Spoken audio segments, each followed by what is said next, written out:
All right, guys, welcome to the RantCast Podcast. Hello, we're live. Okay. Just changing a couple things before I do that and get all up into here. I want to welcome everybody tonight to the RantCast Podcast, episode 49. It's officially 7:51 p.m. U.S. Central Standard Time, and we have got a pretty decent show for you. Live show. Kurgan, you're ready to go. You're not muted, brother. RantCast. That's right. Anyway, I always have technical issues when we do a live show, so we were getting those fleshed out. Gotta keep that rage inside, yeah. So, restarted the stream, got everything kind of back to working order. So we're held together with duct tape, like usually. And good intentions. Yeah, duct tape and good intentions. Anyway, Bad intentions, oh yeah. my name is Joshua. I'm also known as The Strange Bus. You can catch me at twitch.tv/TheStrangeBus, occasionally doing some great streams. I also have a VOD on YouTube. It's just The Strange Bus. You can look me up there. Kurgan, as you know, also known as HeroQuest Fans, and you can catch him at twitch.tv/HeroQuest Fans. That's twitch.tv/HeroQuest Fans. And we'll kind of get everything settled up before we begin. For those of you who aren't listening live or listening via your car, whatever, you're not watching the VOD, welcome as well. We'll try to keep everything as detailed as possible. Hey, we got a person. There we go. Anyway, before we begin here, also the music that you're listening to is brought to you by Karl Casey at Wipeout Audio. You can get your projects and other things done with this music. This is royalty-free music. You just look up Wipeout Audio on YouTube, or if you want to check out his premium music, donate, or look into more details, you can check out his Bandcamp, and that is, I believe, karlcasey.bandcamp.com. That's Karl with a K. That's right, with a K. Cheers, everyone. Welcome, Rob. Rob Champ. Hope you're having a great night and or morning, wherever you are in the world. Thanks for joining us. RantCast, Ribby. Ribby is here. Yeah, there we go. He's got a point at the... Ribby cast. Oh, yeah. Okay. I thought we'd have 2 episodes. That's good. I'm glad that it's... Oh, yeah, it is showing unpublished. Okay. Oh, my gosh. By the way, once again, I appreciate and approve the decor that you got going. Oh, yes. It's close to Spooptober. It is getting close to Spooptober. So with Boo Fest right around the corner, September. My wife decorated, and I also changed my LED lighting to orange and yellow. There are some spiders over there on top of my laptops and whatnot, but you can't really see them too much. But yeah. I like spiders. Whole decor has changed a little bit. You got some skulls back there, although there's also a clone trooper helmet. That's cool. Lift up the clone trooper helmet and there's a skull under it. We're getting started here very shortly. Just give me 1 second here, just making sure I've got everything up and running. It's always a mess when we do a live show for some reason. Anyway, we got a great show for you guys tonight. We're gonna be talking a couple things actually. HeroQuest Power Hour. We're gonna be talking some other pop culture things. I guess there's some issues with House of the Dragon, like there always has been. We got some problems with George R.R. Martin. We got to rant about. Say it ain't so. Yeah, and I guess we have some things to say about our great friends at Hasbro as well. The CEO, who, of course, you know his name is Chris Cox. That's his name. Don't get it twisted. Chris's Cox?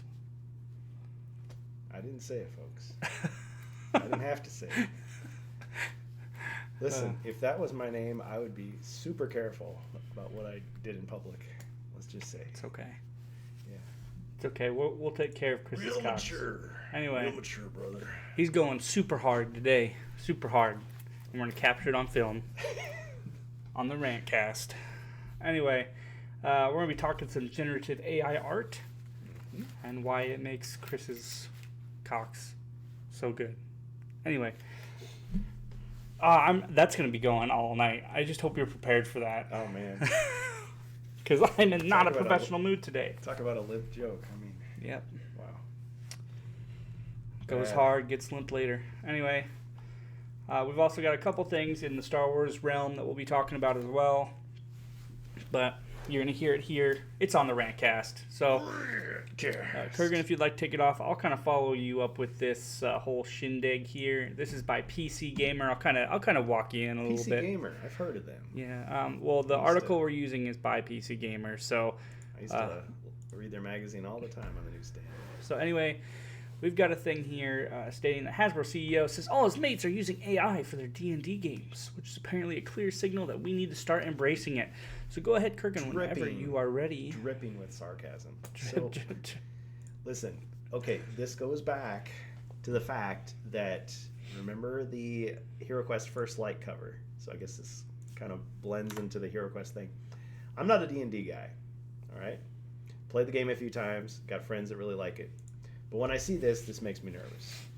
Because as we know, Hasbro owns Magic the Gathering, Wizards of the Coast, a.k.a. makers of Dungeons & Dragons, and they also own Avalon Hill, which makes HeroQuest. And so goes one, so goes the others, is kind of my thought. So if the CEO is like saying this sort of stuff and kind of like going along with this, does this mean they're about to change their policy? Are they testing the waters? Because everybody's saying these days, man, AI is the future. You know, we had NFTs, but now we got AI, so we got to get in on it. I've said it before. AI is a tool, and people who sell to you are tools, okay? Because if you're trying to make like a fan thing and you're like, oh man, I'm not any good at art, I'm just going to just randomly generate some stuff, but you're not selling it. You're just creating something for yourself. We're expecting to buy premium products from this company, this supposedly, you know, multi-billion-dollar international toy company, you know, one of the top toy companies in the world. So I would say, look, if you're trying to test the waters, here's the answer: no. How about no? Don't use AI in your D&D products. Don't use it in your Magic the Gathering products. Don't use it in your HeroQuest products. What's wrong with hiring like actual artists, not people who are just really good at Photoshop and making collages? And if I may step in. Oh, yes, this is personally where me and Kurgan kind of have a different stand on this opinion, because I don't completely embrace AI. A lot of people embrace AI as something they allow it to fully take over a project. So AI is a great reference point, for example, with artists who want to make a base and then say, hey, I would like to add this. Can you give me a reference for this? The AI can draw something small, or they can add to a picture you've already made. Or if you're creating a template, you can add to your template using AI, and it kind of helps with production. It kind of makes things go a little bit smoother in this sort of sense. So if we were going to incorporate AI into our workstations to make, I don't know, let's say your HeroQuest box covers, or if you were going to do something for HeroScape or whatever, instead of letting the AI do 90% of the work, you would have concept art. You'd have people still do their normal jobs. And then let's say, oh no, we're down to the wire, and we need to let's patch up this picture. This picture looks a little like moldy, or looks a little weird. The face on the elf looks a little kind of weird. It could use some improvement, or let's sharpen the picture, or let's add a moon in here. And they're like, well, we don't really have time to clear that up. That's where you could use that. Photoshop's a great. A lot of people are against it, but I think Photoshop's a great idea. It's like, hey, can I have this picture? Add something into it. Now, I mean, that's kind of where I go as far as like I said, with script writing and everything else. Letting AI do 95% of your job is awful. One, it's awful. I think it's unethical, and it's lazy. And you could tell, because AI is not perfect. It will go off of references from the web, and depending on your algorithm, it will kind of some rights issues there. Yeah, and speaking of which, since we're going to go into AI, we'll go into another topic. Heaven forbid you steal from these companies, but if they steal from you. Well. And I totally forgot about it. They're thinking about doing AI game engines as well, and you can definitely tell that we're not ready for that yet. For the way they want to do it, because they want to simplify production. Like, hey, you want to see GTA 6 before it's done? Have an AI do it. No, that's not how we do things, because the website that I'll show you later has templates of these AI game engines, but they show 10-second clips or less. And the reason being is because when you're walking through it, it's showing a template. The AI is pulling images and doing stuff for your engine, so it's rendering these 3D environments, but it's changing based on how you look and move. So it'll show like Geralt walking through this like 3D rendered environment, and it's trying to project Geralt and whatever based on what they put in for the game engine. And then like, I'm pretty sure after the 2 or 3 second mark, everything gets fucking wacky. Mm-hmm. And so you're saying if they refined it a little bit, maybe it'd be okay to use it more. Not for like all day, everyday use, but that's where we're going. That's where people want to go. Well, and here's what I would say. I would say it's like a lot of like food additives. Like people are like, this might be bad. So how about this? How about you slap a big label on it, a big warning label that says, "Made with AI," and see how your sales go. Yeah, but whereas you just got to hide it. You just got to pretend that we are. I also don't think we should incorporate that. Charge the full price for it directly, like all the time, every day. And like, this is really funny. I have no problem if they use it for prototyping. I could see you're going to create something. So let me just give an example. Sure. I don't work in there at Hasbro or whatever, but it's like, okay, use AI, and you're just like, okay, I want Tom Cruise with a 6-pack, holding a big, huge ass, broadsword. And I want the lady from Thor, like, next to him. And I want the wizard, but he won't just like, no, the warrior woman. I always forget her name. She was in Kyle XY. I can't remember her name. Should have looked it up before the stream. Anyway, and I'll promptly forget it again right after. But, sorry. Say Natalie Portman. We'll just say Natalie Portman. No, not Thor Love and Thunder. Okay, but anyway. Somebody will say, yeah, I want that mock-up. So you use AI, you create it, and you go, okay, yeah, that's pretty much what I want. Now we hire a real artist to make a painting with that just as a reference point. So I guess, yeah, in a sense, you fired the guy who sketched the storyboards by hand, all right? You fired him, you use AI. But you still need that, though. Like, people, all AI should be, and like that's the thing, people are using AI for production management. They want things done fast and quick. Yeah, and cheap. And they think they can get it done accurately with AI, and AI can do things sometimes better than we can. But the more you give it at once in one load, the worse it becomes. And that's a great product. Like, it can write you a paper, but people will tell you even if the paper is mildly accurate, you can still tell it's written by an AI. There's a lack of humanity after a certain point, and like you can trick the stupid with that sort of thing, but like. That's what I'm saying. Here's a because we want to reference this article here. Lowering the bar. Referencing the article from. You can use AI. I'm not going to buy it. In a bizarre line of thought, Cox. Very mature. Apparently plays D&D with 30 or 40 people regularly. His name is Cox, ladies and gentlemen. But how they spelled it. That's how you spell the name. I thought it was COX. No, everybody thinks that. Oh, bro, I put that in the title. You can't Google the guy's name without getting flagged. Oh, yeah, so I'm glad I did that because I don't think Twitch would have taken that title. You really thought that? You thought I was making a joke? We never ever thought, no, we never ever discussed this. Oh, this is great. Hold on, before I get into this was great. So, how little I know about this gentleman is I thought it was COX. I'm like, whatever. I'll just make it. I'll just run with it, right? That's even better. That makes my joke hit home even better, dude. At least his first name wasn't Richard. Nah, Dick Cox. That's amazing. Anyway, he plays D&D with 30 or 40 other people regularly. He says, I barely have time for 2 TTRPG games. Chris, are you just in a bunch of West March's campaigns? He goes, there's not a single person who doesn't use AI somehow. Okay, so that to me, that just shows issues, right? Just with this article here, if this guy is playing, like I said, to get involved with people, that much is great. Work for Xbox, right? Maybe, but like my thing is the fact that if you're getting that involved with people to the point where you need to AI most of your campaigns, you need to like take a step back. Just because you play 30 games like.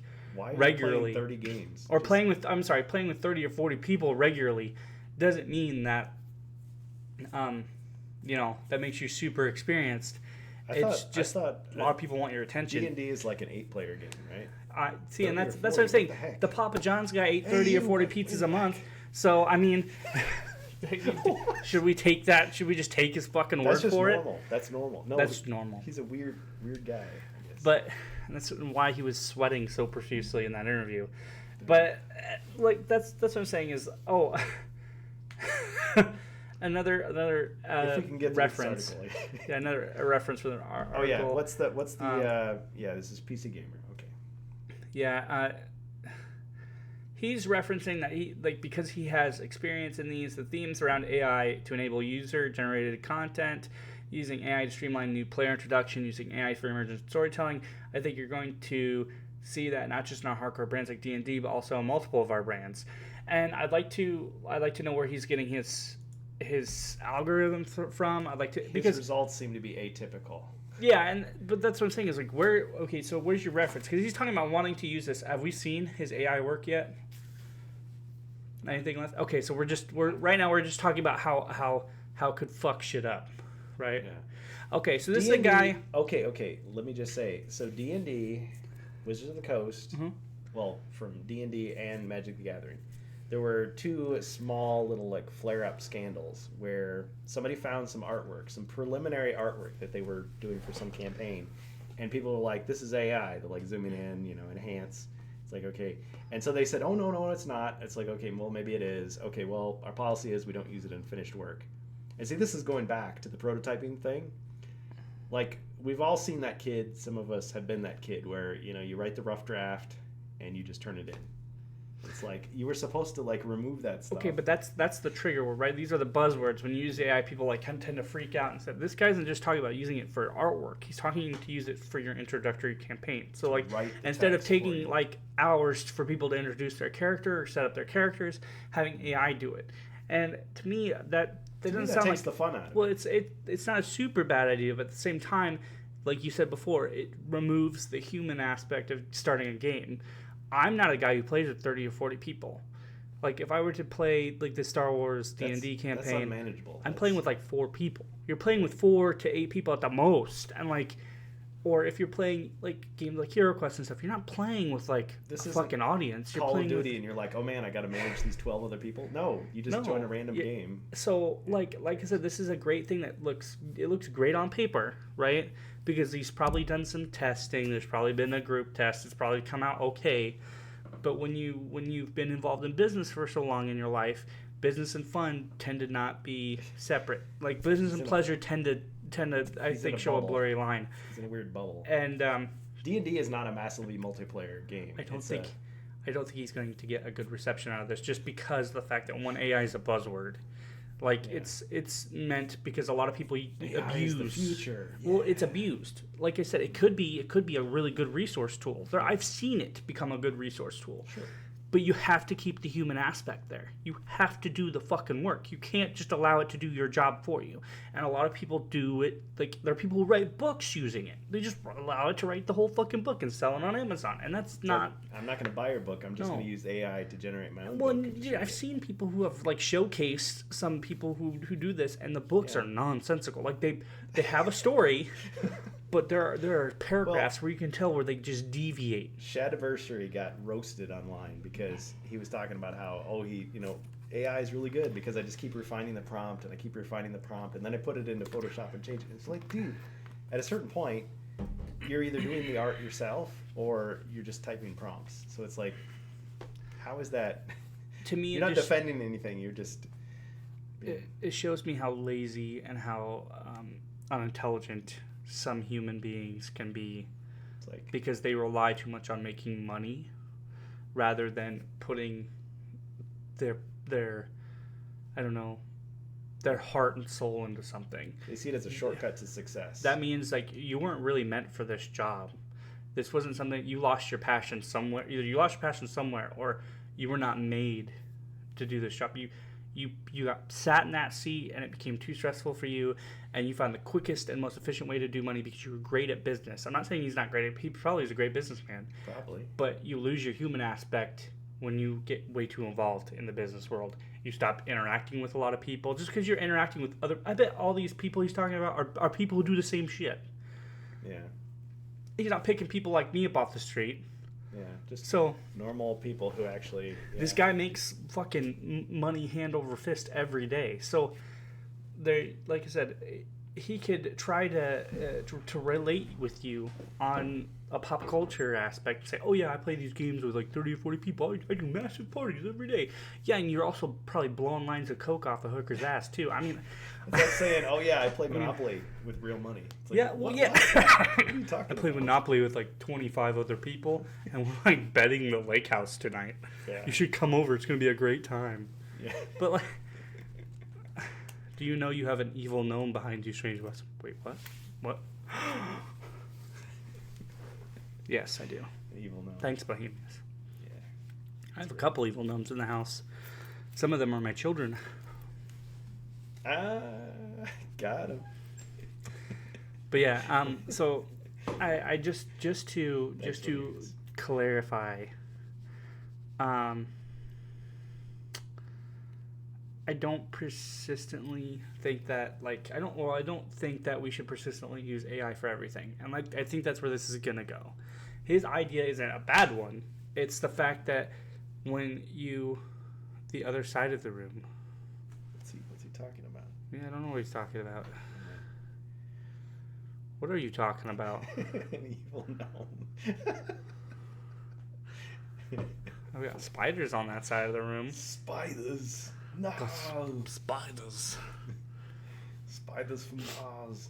But well, another thing, maybe this is less about what Chris Cox is saying, but trolling. There's a troll in the room too. Oh no. Troll in the dungeon. They have a troll, cave troll. They have an internet troll. The whole thing about wanting to get rid of Zargon. Like, listen, when you say that, it's personal. Oh, it's a personal offense. Wait, they said they wanted to get rid of Zargon? Well, no. Listen to this. So the whole thing with HeroQuest, when they brought it back, they had that companion app. And I was very nervous because, and I didn't make a big deal about it because I quickly saw what it really was. The companion app was the idea that, oh man, I don't have somebody to take over the role of Zargon, the evil wizard player. Either because they don't want to be a bad guy, or they think it's too boring, or I don't know, their feelings are hurt because they got beat by somebody. And so they want the computer to take over. The thing is, it's so much fun to be the game master. Yes, you always hear those horror stories about, oh yeah, I was running a game and people were jerks and stupid and whatever and trying to drag it down. I had to calm everybody down. It's like, just do it. It's not like being a boss at work. This is a game, It's like having the team captain or whatever. Somebody's got to be in charge. Whatever. But it's like people have been constantly, for 40 years, been trying to design a system where you can play HeroQuest without Zargon, and it's never worked. Never worked. Yes, you can have random dungeons. Yes, you can have random monsters, but guess what? It sucks. It's boring. It's not as much fun. And I'm not just talking about as much fun for that person that's running things. It's not as much fun. Zargon's the game master pretty much, right? Yeah, he is. So you need a game master. You need one. Not every game needs a game master. Chess does not have a game master. It's just 1v1. That's it, right? Video games, the CPU, whether it's a neural net processor, a learning computer, Said neural net processor. A learning computer. Yeah, but it was a kind of a novelty. It's kind of an interesting thing. So nothing against the people who designed the HeroQuest companion app, but we have virtual gaming. It's a good way to play HeroQuest by yourself. Yeah, but you do it once and then you've memorized the quest. It's not, you could cheat. It's pretty easy. But I mean, you can connect with people online, and you can play them for free. I'm not just talking about me, but you can play other people for free. So if you're saying, well, it's an excuse, whatever, but it's like you're already online with the app. You could just go online a little bit more with some people and play. So it's fine, but I think there's this tendency to want to move away from game masters, and it goes back to that problem. It's easy, and it makes money. It goes back. It's an easy money. way to make Yes, money. it goes back to that problem. The fact is, all these RPGs and all these tabletop games, you can just use your imagination and have fun. That you don't have to keep buying books. You don't have to keep buying boxes. Now, those things provide fodder for imagination. They're great. A lot of people don't want to put in a lot of effort. They just want to open the box and play. But with these things, it's like, what am I trying to say? I hear. Let me simplify it a little bit. And here's where the rant comes in. Just to Chris Cox, get your cock out of my video games. Dang. He needs to quit dicking around. He needs to quit dicking around. Yeah. Like, there's a weird hum in the audio. That could be. Oh, I can kind of hear it now that you mentioned. Yeah, that's probably my fan. I usually have NVIDIA Broadcast on, but that was our technical issue. So yeah, you're probably gonna hear that. Yeah, sorry about that. Sorry, like I said, it happened last time we tried to do a live show. I think it's just a curse at this point. I probably put some background music. It might be better, but they've said this before about D&D. Okay, so the whole problem was the game master was your whole source of revenue. He's the guy who buys the books, buys the graph paper, the maps, the miniatures, the dice. He provides everything. And then what do the players show up with? Nothing. Okay, so then they said, well, maybe we'll encourage players to have their own unique set of dice. And, here's a player's guide that they can buy. Oh, they can have a custom miniature that they bring. But it's all in the GM. If we get rid of the GM, and I'm not the one who thought of this, like it's a big conspiracy. No, you get rid of the GM, now the players are the ones who are buying everything. So I got to buy all the books. No, just you don't have a regulator either. Like nobody regulates the game. It's just and if you make it digital, yelling at each other. Now it's not physical anymore. So you can just use microtransactions, and it's great. And you can use AI. You can fire the writers. Or the fact that it's not physical, meaning it's not preserved. It can be taken away at any time. That's another big thing. Shut down. Microtransactions aside, that's the biggest thing about digital anything nowadays. The fact that they want to rip it so they can put their new version out, and then like you're stuck. Or they can decide, it's problematic. We're gonna have to change the lore, and you can't use the old thing. It's just another personal rant towards our friendly Mr. Cox is. Yeah. Find a better way to make money. Yeah. You can make money and have fun at the same time. And like I said, your version of having fun is not my version of having fun. I don't have the money to have your type of fun. I'm not loyal to you. I'm loyal to the games. Yeah. And if you change the games that I'm loyal to, guess what? I'm gone.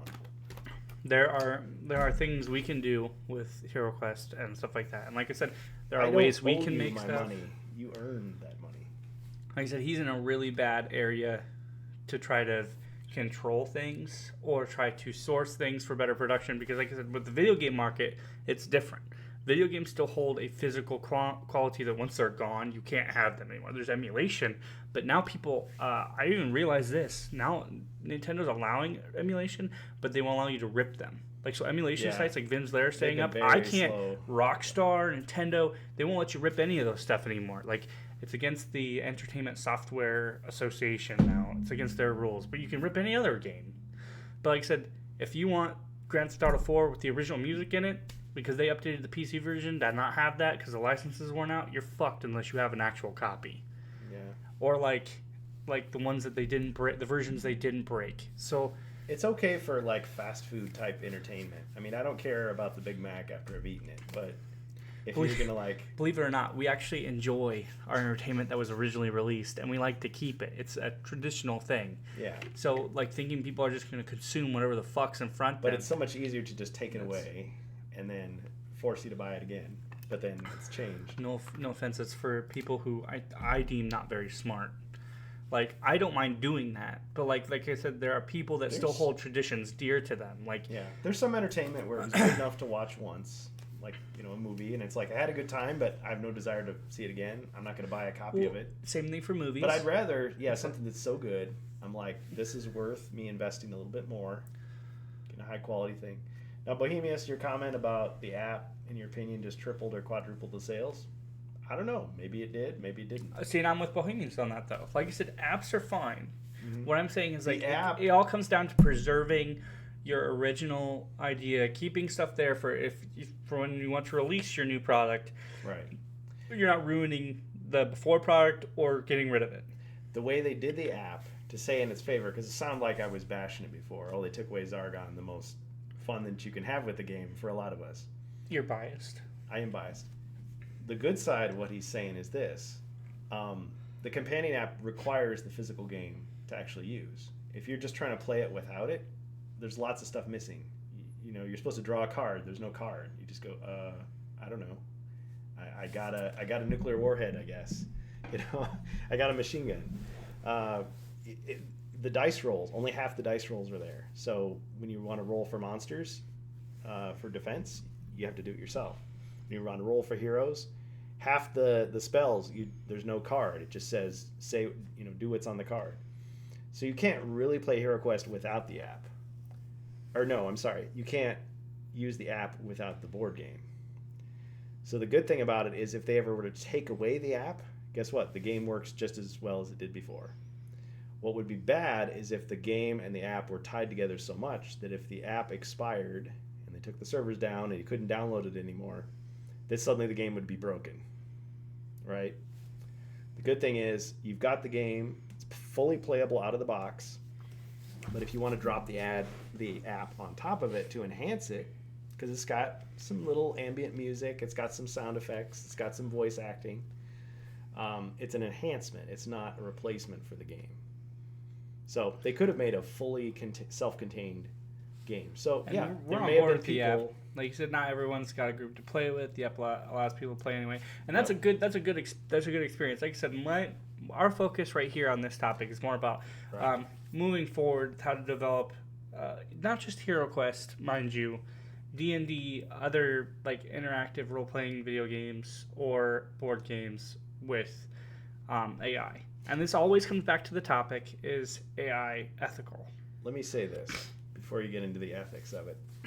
Would I have a problem with if they decided to take the app and expand it and say, there's going to be a button on here that lets you remix the quest with AI, and it'll just generate a new version of the quest? Actually, I wouldn't have a problem with that. You know why?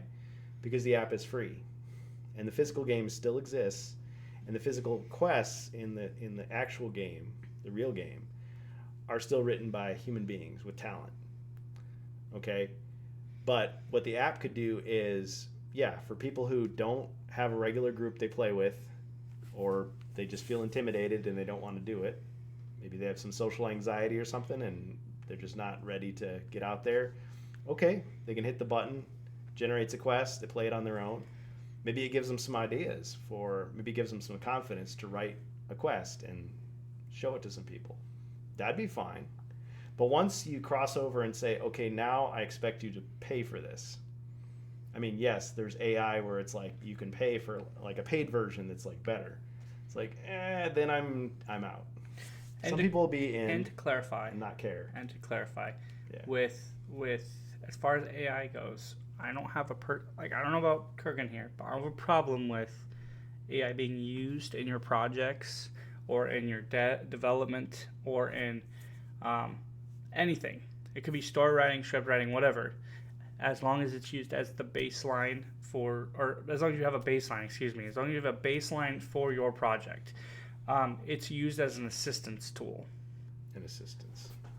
So that's what I feel ethically it is. It's not used to eliminate a section of a job or eliminate a section of people because it makes production more efficient. So we are sacrificing quality for quantity.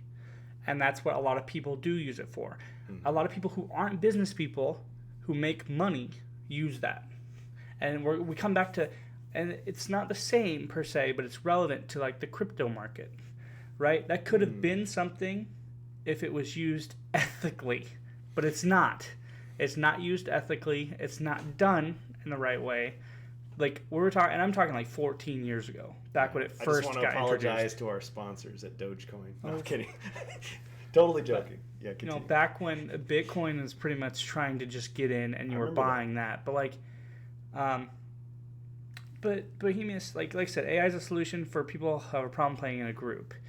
And like I said, that's good. But look at the tools we had that came before AI that were just as efficient. And like I said, that's just me challenging you, right? Yeah. Because at the same time, I don't have a problem with that. My problem is, hey, I'm going to make an entire project just using it. To me, it's not at the stage where it's... I don't think it's at the stage where it can give a full quality product all the time. Yeah. Because guess what? There was a fully computer-generated HeroQuest, released in 1991.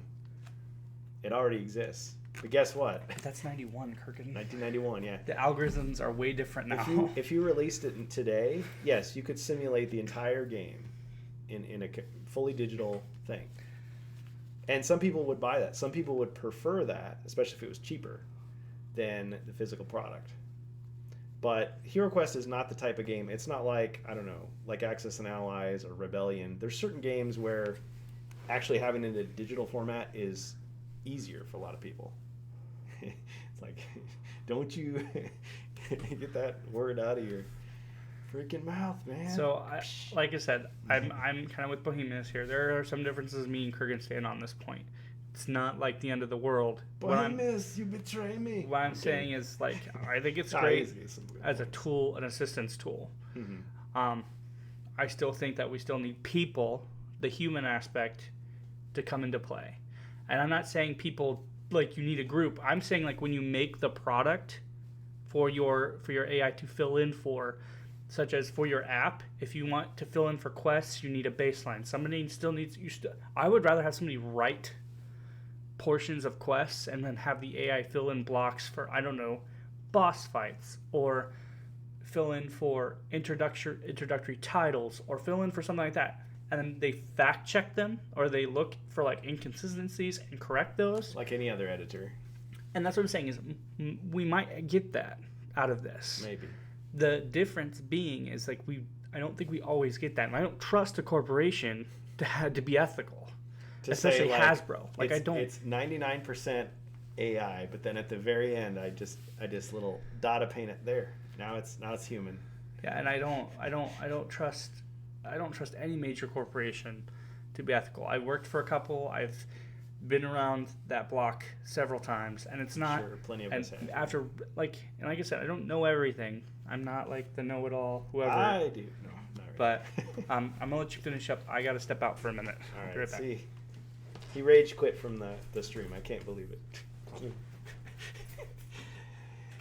All right, this is the Kurgan show now. No, I'm kidding. Yeah.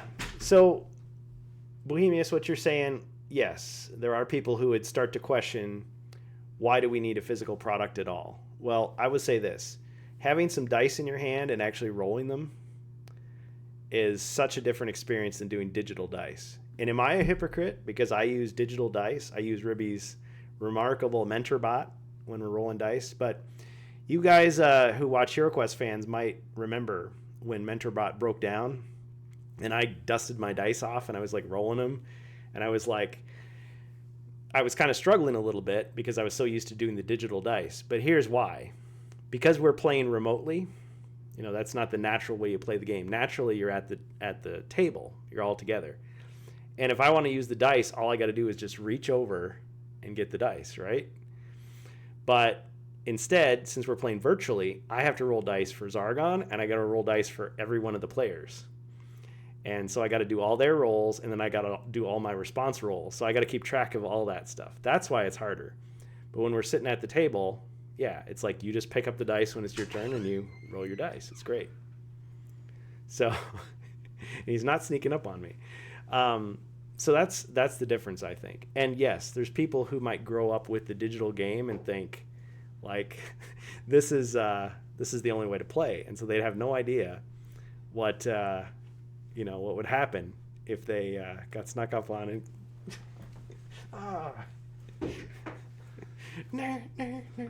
yeah. So yeah, you might grow. Well, they said this about one D&D. They were like, well, what if people grew up just playing Dungeons and Dragons, and you stop on the street, hey, Dungeons and Dragons. Oh yeah, that's a video game. I love that video game. Like, no, it's a board game. What are you talking about? No, it's a pencil and paper RPG. It's like, what are you talking about? They would have no experience of it. So yeah, but yes, if you're a company, you could just say, okay, well, 95% of the people are going to buy this physical board game, which is really easy to learn and all that stuff. And, the other 5% are just going to get the digital version. You could do it. So, as a kind of a finality, because we might have to take a break here in about 10 minutes. Can I say one last thing, though, about it is that it's like, stop it. People will always say, listen, you can't fight progress. It's natural. New inventions come up, new technology. You got to get with the times, bro. People lose jobs. You know, the guy that drove the horse and buggy, he's out of work. Nobody cares about him, right? But it's not just that. Is the new thing actually better, or is it just cheaper? Anyway, take it away. I mean, I agree with that, and also say, like, you can get the horse and buggy guy to learn how to drive a car.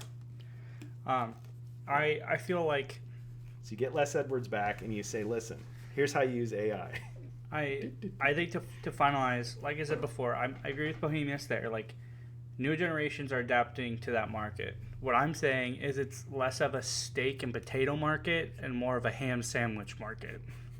Like, and that's going into like...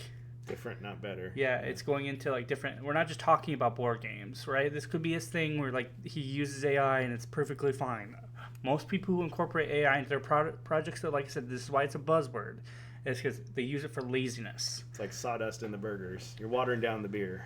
Yeah, and like I said, and this is something that has repeated over time, and that is even worse. Like it's like what I talked to Kurgan about with Disney and Star Wars, like how Disney's kind of biding their time and just they're going down the same path because eventually the newer generation is going to adapt and like it. And look at what we already have with the Acolyte. We have a huge dispute. There are people who don't care. They like it. And that's fine. I don't hate them for liking it. It's the fact that we are used to the ham sandwich and we have not tasted the steak and potatoes. We've seen it. Yeah. But you didn't grow up eating that. They're not used to what good Star Wars was like. They've forgotten. And so it seems great.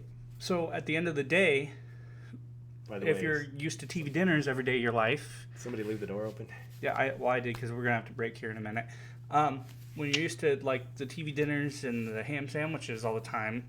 I like a TV dinner occasionally. You can vary it up and it still tastes good, but like, damn man, there are cooks out there that put their fucking, they put their craft into their food and you can taste it. I mean, if I'm playing, and then there's that guy who cuts his dick off and makes you pay $1,000 to eat that. And like I said, it's not price that matters anything; it's how the food is prepped and made. That's a hard sell. So, yeah, I mean.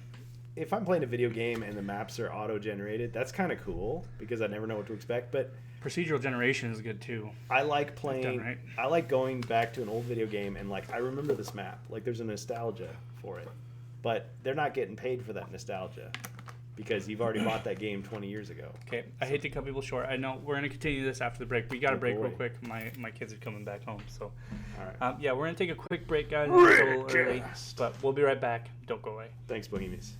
Yes, thank you so much. Appreciate it. All right, we're back, everybody.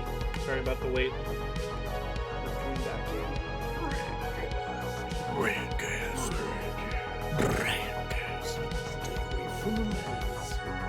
Oh yeah, he's coming to get you. Phone case. What about phone case? Oh, okay. Yeah, they're talking. Yeah. Ruby's talking about his remarkable abilities. Oh, I thought you were about to say rims, and that was only because I was going to laugh. Remarkable rims. See your doctor about that, brother. She. So, so he's made this material. You may have seen the little rims that you put the miniature on top of to give you that team color. Mm-hmm. So it's this bendy material. It's like almost indestructible. It's a form of silicone. So it's pretty cool. Can you make figures out of it? That's what I was wondering. Could you make like bendy figures, or would it just be so expensive? But he's also got the PLA. That stuff, it may look a little bit uglier, but it's so much more durable. Once you paint that stuff, nobody cares. Resin looks amazing, but it's brittle.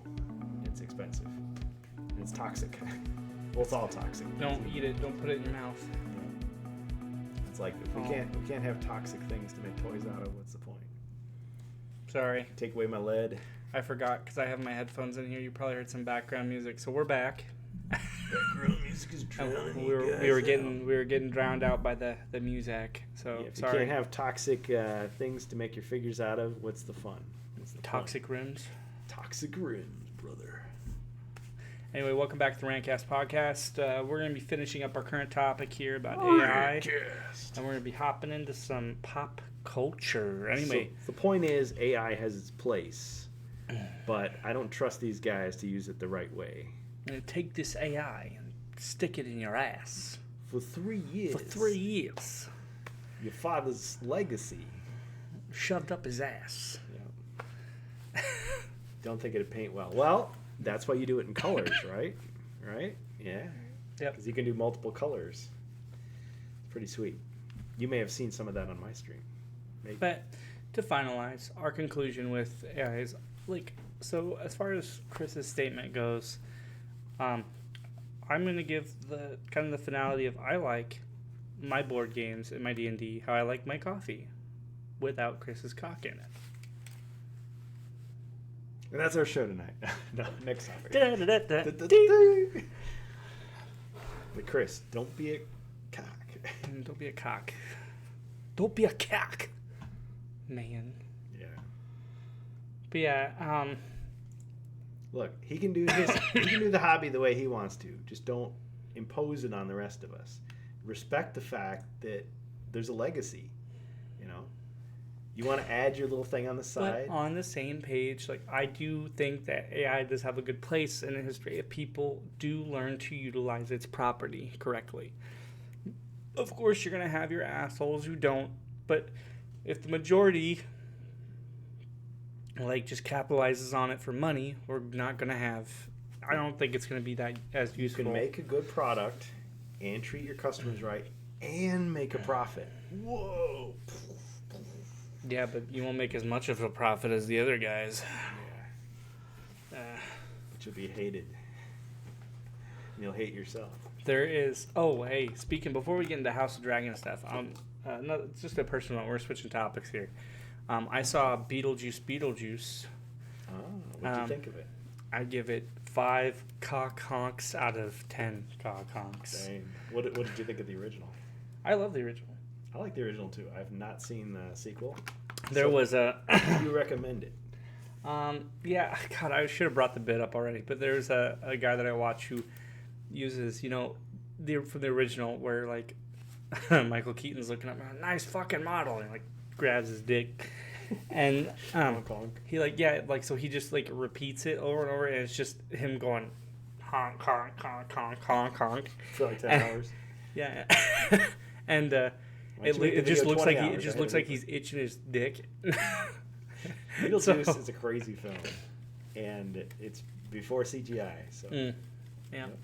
And I hear that they didn't go overboard with the CGI. They didn't. They actually tried to keep well, I think it was a mixture of practical and CGI, if I remember right. And then they utilized lower frame rates to kind of make it look like, the old school computer generation. So, like, with the worm and stuff like that, that's what they did.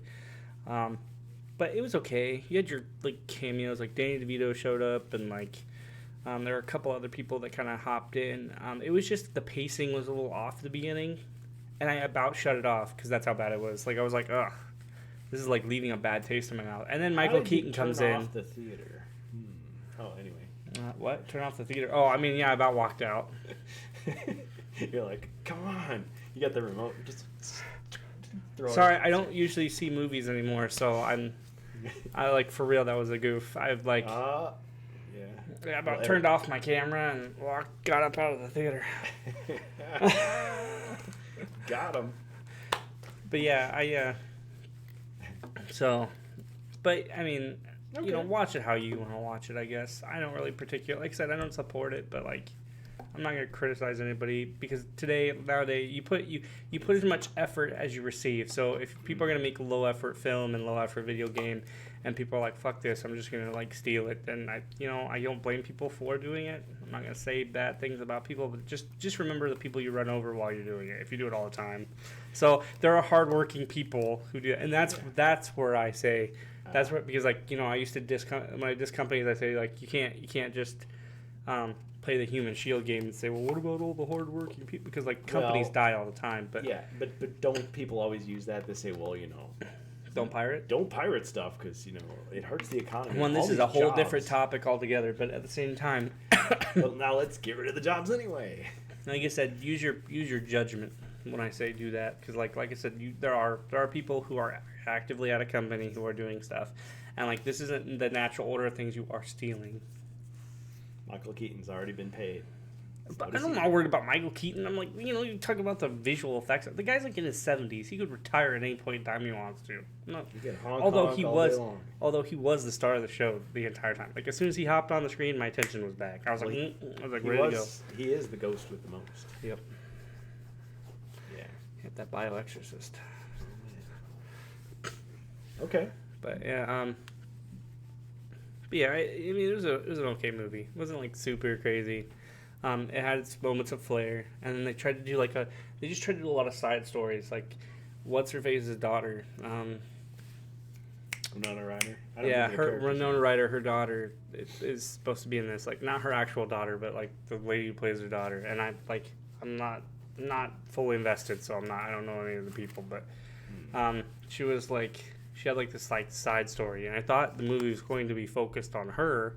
Because it was like the generational pass off, but it was not. Passing the torch. They really capitalized a lot on everybody. They tried to get like, hey, remember these characters? These funky characters. Yeah, because they could have gotten rid of him, I suppose. I mean, it's like, oh, he's a ghost. It's not like he died. Well, how they did what's his face? Who's I can't remember his head shrunk. The mustache dude. The guy who played the dad in the original one. Oh yeah. I keep forgetting his name. And like, it's embarrassing. It was really itchy. Is it? Yeah. Hold on. I guess in order to handling too much of this BS coming from Chris Cox. Yeah. Can't. In order to describe this, I should probably know the actors, huh? But so we're looking at was he even listed? Yeah, Jeffrey Jones. So. Oh yeah. So. He got in trouble. Yeah, he got in big trouble for was it diddling kids or something like that? But he did something inappropriate with children. So. From what I was told, yeah. And by the way, it wasn't Gina Davis that had the crush on it. It was Kathleen O'Hara back in the day. Oh, dang. Yeah, so. But I was like super young when I started watching those movies. Like, oh, damn. But yeah, so. Sure. But, Gina Childhood crush. But yeah, so. But yeah, Jeffrey Jones, how they put him in the movie, but like, not him. Like, they explained his death in a way to where, like, they could cover up his face in like a very practical and funny manner, and I enjoyed that because like he goes to the afterlife and stuff like that. So they took his face. Oh, I'm not gonna spoil it in case people want to watch this. But the lamest thing is how they explained Gina Davis and Alec Baldwin's departure. Allegedly, I don't know if he was convicted. Was he? I don't know if he was a diddler. I was just saying. I thought like I know it was something to do with kids. I'm pretty sure.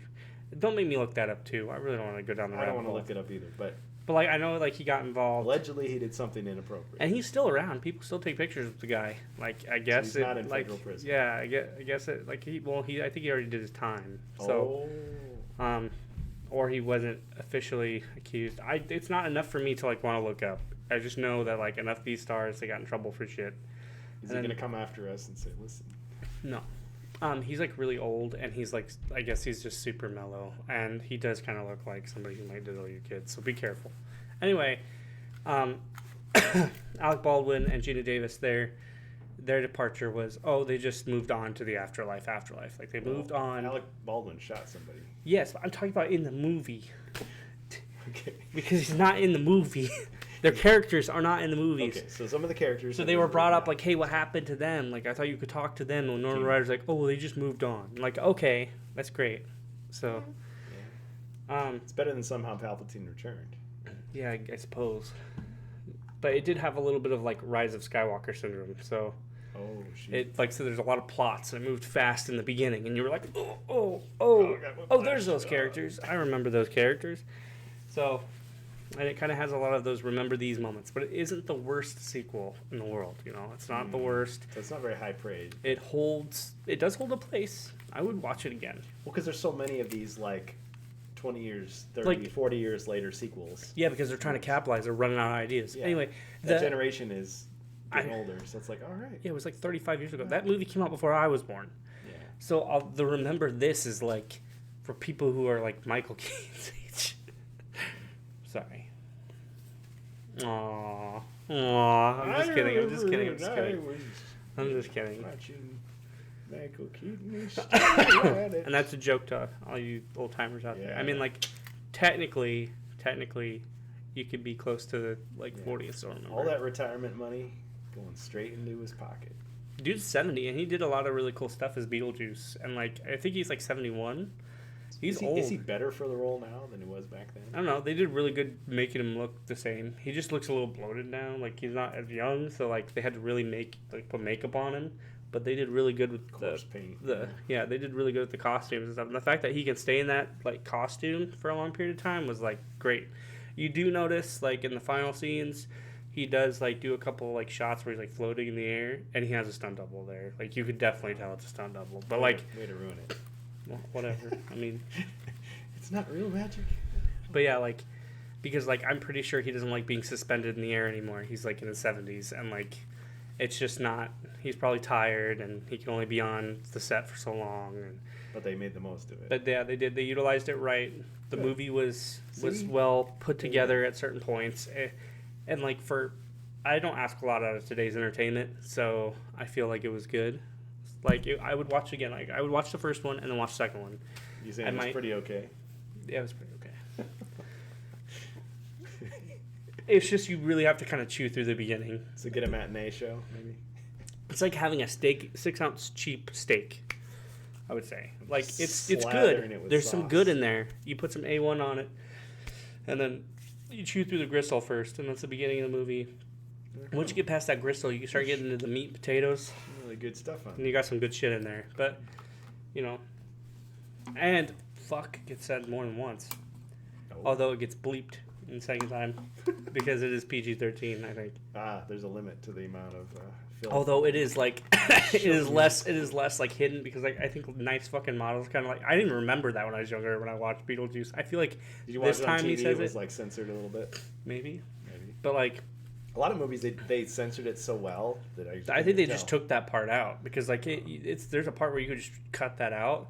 It doesn't really matter. It's him coming back. I think that's around the time he comes back the first time or something like that. And you just cut that out and you just don't have to worry about him honking his dick. And well, in some movies like Ghostbusters, when they had it on TV, they dubbed it I think with the actual cast, so you couldn't tell unless you're watching their lips very carefully. You're oh, nice flipping model. But then it's the ones that you notice where they dub it over and it's a completely different voice and it's it becomes a comedy after that. Yeah. AVGN did a good video about that. He was right. Yep. See? He hasn't completely lost his touch. Remembering AVGN. Yeah. Nostalgia isn't what it used to be. I remember when nostalgia was way better. He's going to take you back to the past. To play the shitty games that suck ass. Suck ass? He used to take you back to the past. Now he takes you back to my childhood. Back to the future. Tells you how old you are. Yeah. So anyway. But yeah, so it was alright. It was an alright movie. I'd recommend it. Beetlejuice, and then the inevitable sequel, Beetlejuice. No, Michael Keaton won't last that long. Anyway, I feel like he'll sell the rights to his image in AI. Yeah, probably AI. I'll do it. See. Diarrhea, dump it down with beer. Yep. But yeah, I feel like if you're gonna watch it in the theater, probably wait for a matinee. Get some matinee prices on that. Don't take the whole family. That's what I think because movie theater tickets are pricey, very pricey. Yeah, take the whole family. It's you might as well go to Disney World. Oh my God, not that bad. No, bro, not that bad. Oh, Ribby's been to Disney World. You can tell us all about it.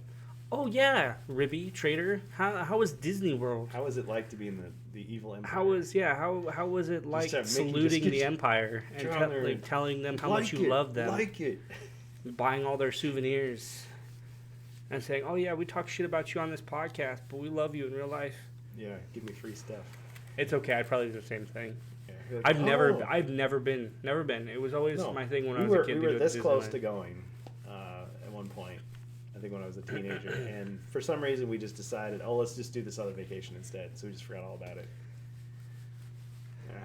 But ever since they did that Star Wars land, for the longest time, I was like, man, I'd love to be in the Falcon. That'd be so cool. Like that. Even if it's a replica. Every kid from a certain age, it's topple over my kids. You worship at the feet of Disney. It's they can do no wrong. And that's why I don't want to go. So long gone. Because it's really busy all the time. Memories. But it's expensive as hell, hot, muggy, and sticky. And why would you want to be in there? And they know they're manipulating you. You know that they're keeping you in line longer and upcharging you for stuff. And it's just Yeah. Happiest place on earth. I'll show you happy. Well, punch so, the head off like I Mickey said, Mouse. The kids are crying. On Disney's credit, which I don't usually do a lot, they do have a thing about capturing moments. And like I said, not as much with Star Wars. Like I said, Disney owns a lot more. It's kind of like Hasbro, right? They have strengths in which like you are able to go. Yes, but like once again, it's like having like the Apple of theme park experiences, right? Like, not a lot of people like Apple because, like, you don't have a fucking disposable income. But, like, to be I've worked with a lot of Apple computers, like, for the last 10 to 14 years. And, like, they are built pretty well. And they were built to last at one point in time. So, like, it's like going to, it's a name brand area. And, like, you're building moments, you're getting nice pictures, you're doing all that crap. Yeah. And it's where the memories are made. Yeah, well, it's like the first time I went to D.C. It was just like, wow, this is the building, this is the thing that you see, and just like, but there's trash. That's fucking insane. 500 nights stay at Animal Kingdom and have animals outside your balcony. Although that is kind of cool though. Yeah. Although I feel like having animals outside your balcony would be extremely intrusive. Yeah, it might be cool for a while, but yeah, when you're trying to get 3 nights, went to a cheaper place. Damn. Yeah, bro. Hey, I bet the food was nice. Hey, you should go to that Star Wars themed hotel one day. It's closed down. Yeah, it's totally closed down. But we were thinking about bringing it back, and how fucking like lame it was because it was. How super cool would it lame. Be though if you knew somebody there? Just have the janitor like take you to like the rundown set of it. It's still there. I'm pretty sure. It's just closed off, and it's just like it's like a stone building like hidden in a back lot, and like that was it. They had a kind of did you try the blue milk? Did you try the blue and the green milk? Oh man. I heard the green milk is better. It's gotta like drip down your chin, and you gotta go. Cause like how they did the blue milk was it's like a milkshake sort of thing, but it's like not very great. As far as I did not have it. It was gross on the set, and then the spaghetti with butter. Probably just wet spaghetti. Greedily drink it, Yes. Oh yeah, is that green milk? That's the titty milk, isn't it? Yeah, he's like, he's like, I can't believe they'd sell that as a souvenir. I thought they were just using that as like, gross. He probably puked right after. Over $100? What the fuck? No way, brother. No way. Hey, I'm glad you guys went. Yep. I will live my life through Ribby at that experience. Ribby, you took it. You sent me some videos of you going through the Millennium Falcon, and I will be complete. I can die a happy man. If it made the missus happy, I understand. Yeah, but like that's fucking intense. You know what I pay $100 for drinks for? A rooftop bar. Like a nice rooftop bar, and that's like a suit and tie sort of affair. Like nice steak for just two drinks, like a couple drinks. Like that's intense. Yeah, a guy juggling knives.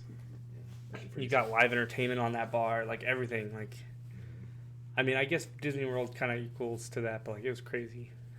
We did the Millennium Falcon ride, or it was kind of a ride like that. Each person had a role. Oh, cool. Okay. Oh, so it wasn't just C-3PO like taking you to the trench run and like the tour bus, that old thing that they had. It's supposed to be a screen, like do you like see the screen like traveling through and stuff like that? It's supposed to be really cool. Yeah. The asteroid field. Is the line still really long? Is it really fucking short? Like a 3D thing. Ooh. Yeah. Should have brought some random. Hey, you could have been on the Star Cruiser, the Galactic Star Cruiser Hotel. And you could have waited in line to pilot it and like... Over an hour. Fuck. Did they at least entertain you while you were in line? No. What do you expect them to do? Be your guest? They deprive you, and then they're like... Everything else was 15 minutes to a half hour. That is not bad. Magic to the test. Like, there are fucking places over here that will make you wait 45 minutes unless you have a fast pass. So the person in front of you just, like, passes out and you step over their body. You just desperately try to stay hydrated, yeah. Yeah. It's so crappy because you probably have to pay for water. There's probably, like, no free water station or something. Yeah. Unless it's, like, a fountain, like a shitty water fountain. You gotta pay. Yeah, that's really shitty. But... Nah, there's fountains. Oh, okay.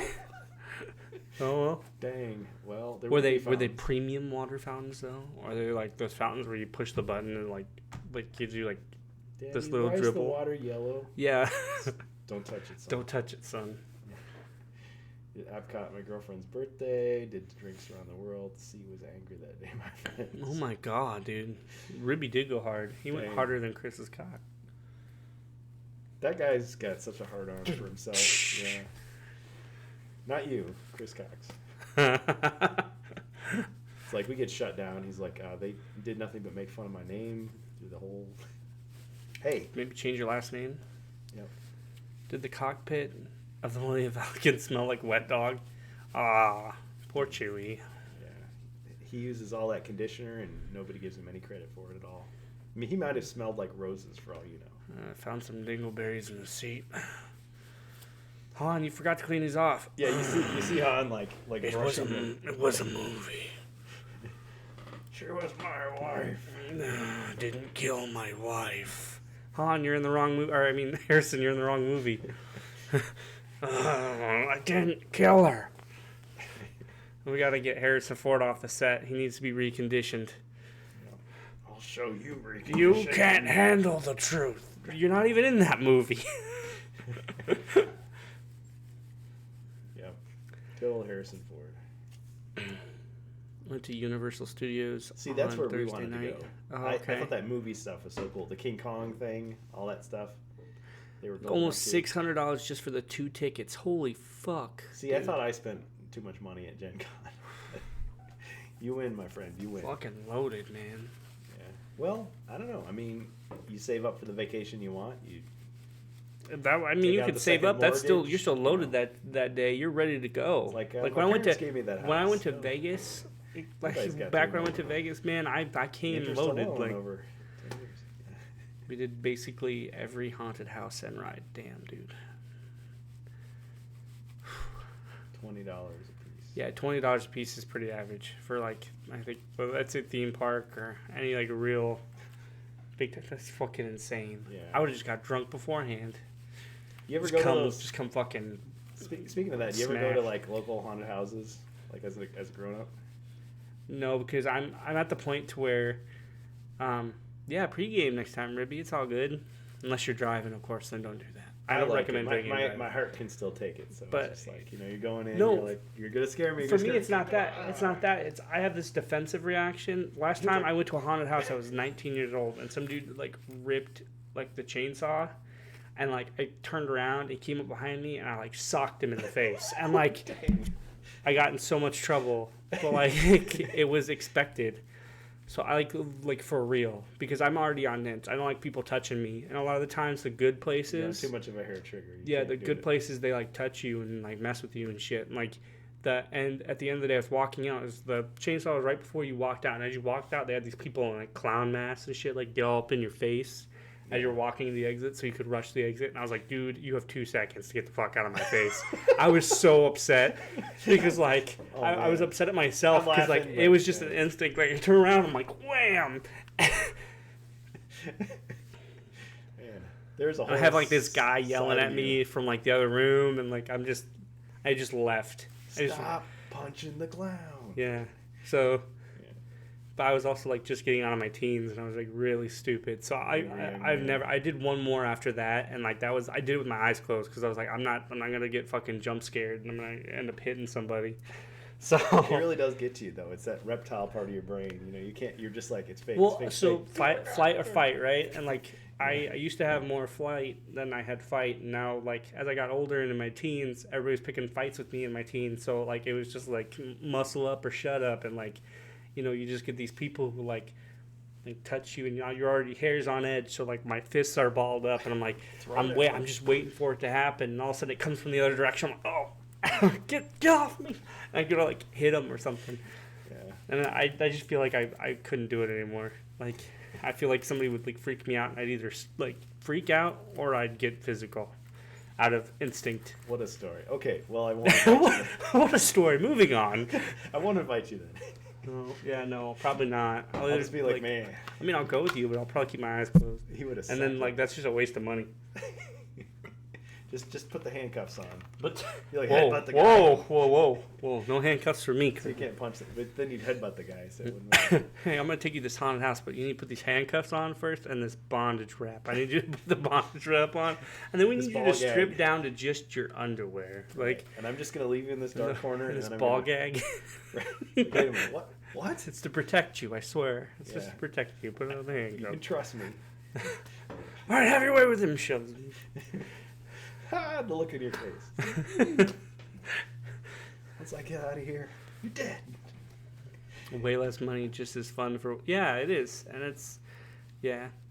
There was way too many people. Oh, yeah, like the haunted house at Universal. Yeah. I feel like they wouldn't get as creepy. Like, the local ones, like, are the ones I went to. They were, like, at grocery stores. One, or... So... What am I thinking of? I don't know. I haven't followed the Disney stuff for so long. I couldn't tell you. Yeah. Although there are videos of the discontinued rides online that you can watch. And some of the ones, it was just kind of funny because it's like, you're going, oh no, what's that? And then the shark comes out and the King Kong's like, brr, you know. It's like, oh man, that would have been cool to see. The Jurassic Park ride is still going, right? Or is that the one that converted to the Jurassic World ride? I think it's the one they converted. Yeah, because it's the one that the T-Rex that comes down. Or the Raptor or something. It's like the head that comes down at you. They have a T-Rex. Yeah. They have a T-Rex. Anyway. That'd be kind of cool. I admit it. To keep things kind of in the loop, because we're going to get to this. This is another big topic we got going on. Oh, yeah. Big topic. Where are we going to rip apart? Coming from the post-millennial Kurgan source, not mine. Hey, just letting you know. It was the most catchy headline. We've got George R.R. Martin says The Winds of Winter has been delayed again because of fascism. What? Well, okay, there is a long-standing thing. So I am not invested in this franchise. I've never seen Game of Thrones, never read the books, Song of Ice and Fire, but this guy is like treated like the second coming of Tolkien himself. Oh, I thought you were going to say Christ there for a minute. I was like, whoa. Whoa, chill out there, bud. And, but the big deal with Game of Thrones was the last couple seasons, the series outpaced his writing in the books. And he's like, well, don't worry, here's what I plan to put in them. And then people were really disappointed, from what I hear, of the show. And I thought, oh, this is his perfect opportunity. Because people panned the last few seasons of the show. Hey, Joe. Welcome. Hey, thanks for joining us. Yeah, so we're talking about George R.R. Martin. Even he does the initial things, just like Tolkien does. But anyway, he could just say, well, that's not how I intended it. And he could write the books differently to please the fans, and then they'd all go to his books. But then he kept coming up with all these excuses why he was not going to finish the series. So before we continue did these on, side projects, because he was on Elden Ring and he wrote some other stuff. Yes, he was, and I'm getting this. So just to quote. So anyway, people dishing on this guy is nothing new, but here's the latest. Just to quote our article here, Martin started with, "This has not been a good year for anyone, with war everywhere and fascism on the rise. And on a more personal level, I've had a pretty wretched year as well. One full of stress, anger, conflict, and defeat. I look forward to telling you all about our adventures, although it may take a while. I had 1,000 emails waiting for me on my return from Belfast, Amsterdam, London, Oxford, Glasgow. It gets around. And then I went and brought a case of COVID back with me from Worldcon, so I am way, way behind." Fair enough. So, fair enough. I mean, granted, a lot of people get really, he makes a fair, kind of a weird point in certain cases, but, fascism, I mean, never... The comeback somebody had to that. So, I mean, yeah, and somebody said, I still haven't written Winds of Winter because of fascism. And... So like I said, that whole article could have been brought up without the fascism part. You could have just said not found like fascism, and then just said I have a lot of personal issues, and I'm sorry it's going to be delayed. I'm also fucking old, so things are kind of slowing down, getting hit. Yeah, that's fair enough. The GRRM is a butthole. Well, what? Fascism on the rise. Is this cocksucker serious? What? Did the Nazis come and ban your book? You couldn't write it? Well, and that's what I'm saying is everybody likes to with our political climate getting so diverse. A lot of people like to scream communism, fascism, all that stuff, terrorism, without knowing what the word truly means, or without knowing what actually what includes those things in our.